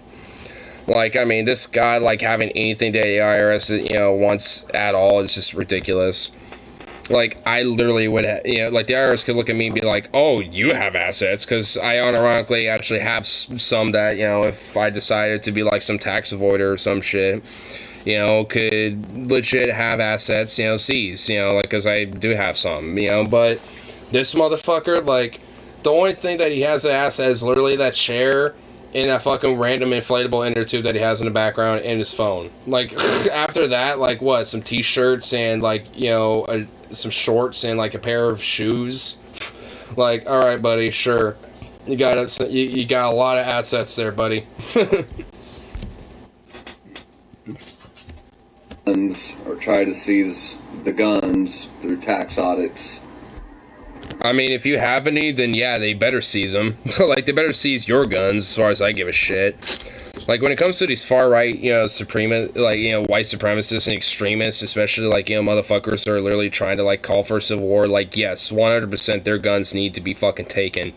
And if they want to have some standoff and fight back, then it's just like, well, then you're basically sowing, you know, your own fucking discord when it comes to, like, taking the guns, because you're essentially justifying every fucking reason for them to do that when you do that shit. So, good job, dipshit. 1,000 new that's law-abiding citizens will be able to keep ours. IRS agents are about to start knocking on doors, folks. That makes the IRS the biggest federal institution in America, bigger than... What? Literally no. Literally no. I'm pretty sure the military literally has, like, over half the federal budget going to it. So, yeah, literally no. CIA, I think all of them, honestly. They're armed to the fucking teeth. What? So, I guess just keep sitting back and letting them shove it right up our asses. Oh my... Good. God, he's got... They better. Got the weird eyes, dude. He's got the eye filter. If it's war that you think you really want. Okay, is this guy trying to literally be a fucking demon? You think he put those on because he thinks he's sexy? Be honest. Yeah, he probably did. You think he put those on because he's like, I look fucking, like... He put that filter on because he was like, I look so hot with this filter, you know, I look kind of evil. You know Deborah Lee's gonna look at this and go, God damn.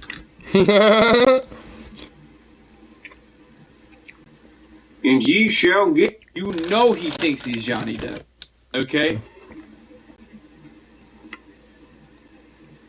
And ye shall get.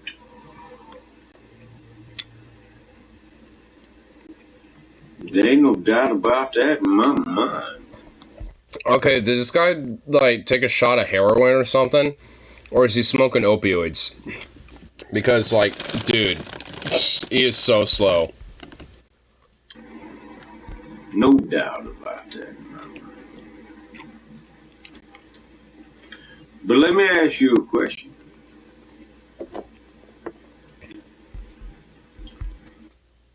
Are you gonna ask the question? You're literally sitting there for, like, straight up 5 fucking seconds. Not saying anything. What about you?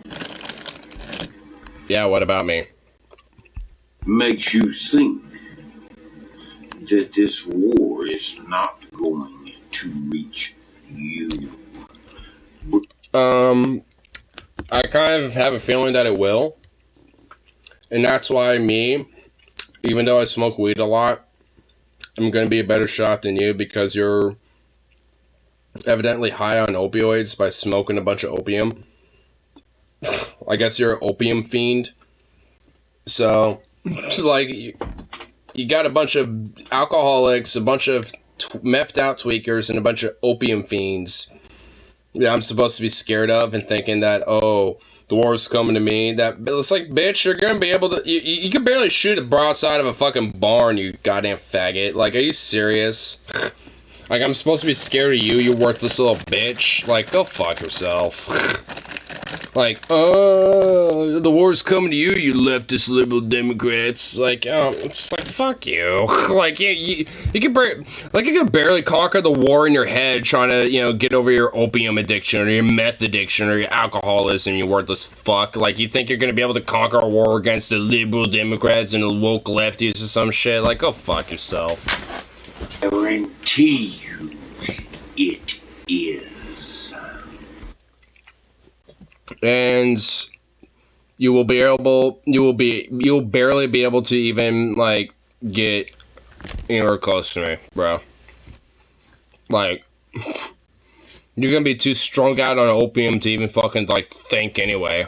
Because you already are. Trying to monologue like a supervillain, and you, like, are taking it seriously. What's wrong with you? This is 100% a guy who, like, is, he's a theater kid. I'm not finna stop there.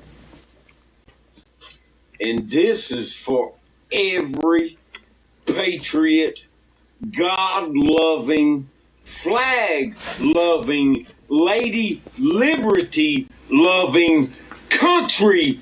To be fair, I'm a fan. Oh my god.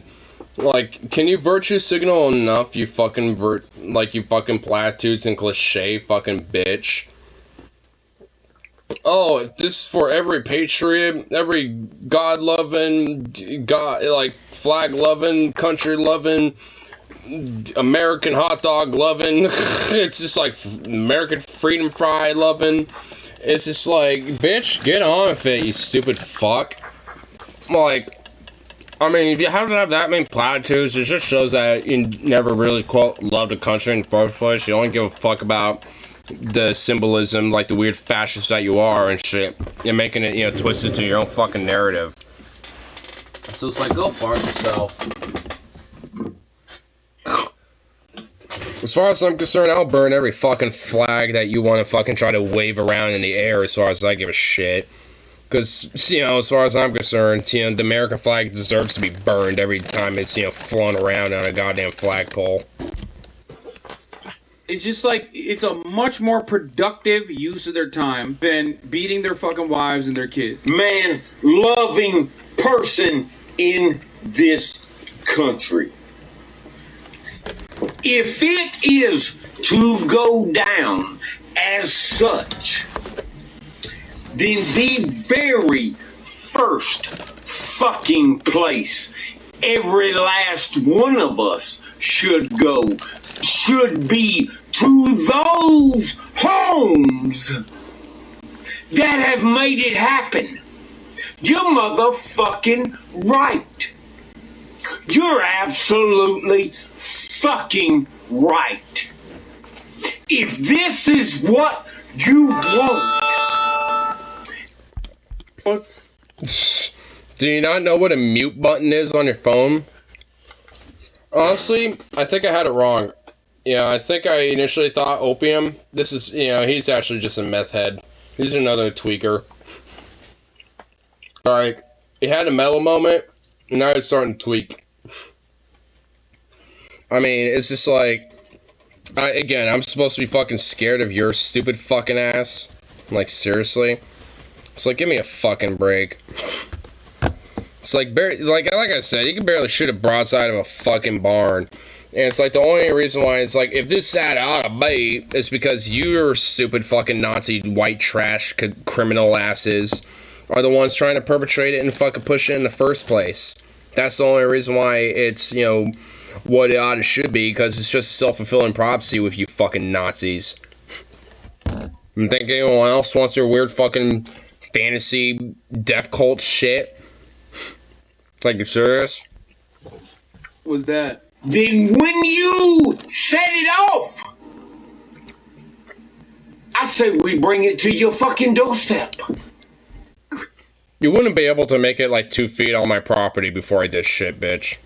Get wireless notification. And above. Because what you fucking people have done to this country and its people deserve nothing less. Absolutely. I didn't even get what he was. Oh my god. A lot of it, they try to be so intimidating. Like, they think it works. Like, the only way that they would actually be quote-unquote intimidating is if they're actually face-to-face with their fucking weapons and shit. And even then, it'd just be easy for me to just be like, alright, well, self-defense. Because, honestly, it's like, if they're really etching to shoot the first shot, there's a reason why there is a thing called self-defense. Because if someone attacks you first, then, well, what's that called? Defense. And if they really want it that bad, then okay. I'm waiting. What are you gonna do, fucker? Like, seriously. Like, you ain't gonna do shit. And even if you do, you're gonna be quashed like a fucking bug, like the goddamn cockroach that you are. Frankly, more or less a goddamn mosquito. Because at least, you know, even like, you know, the rest of the human species, they're trying to at least, you know, fucking make the mosquito extinct. And, you know, at this point, I'll do the same for them. Because, fuck. You're weird Nazi shit.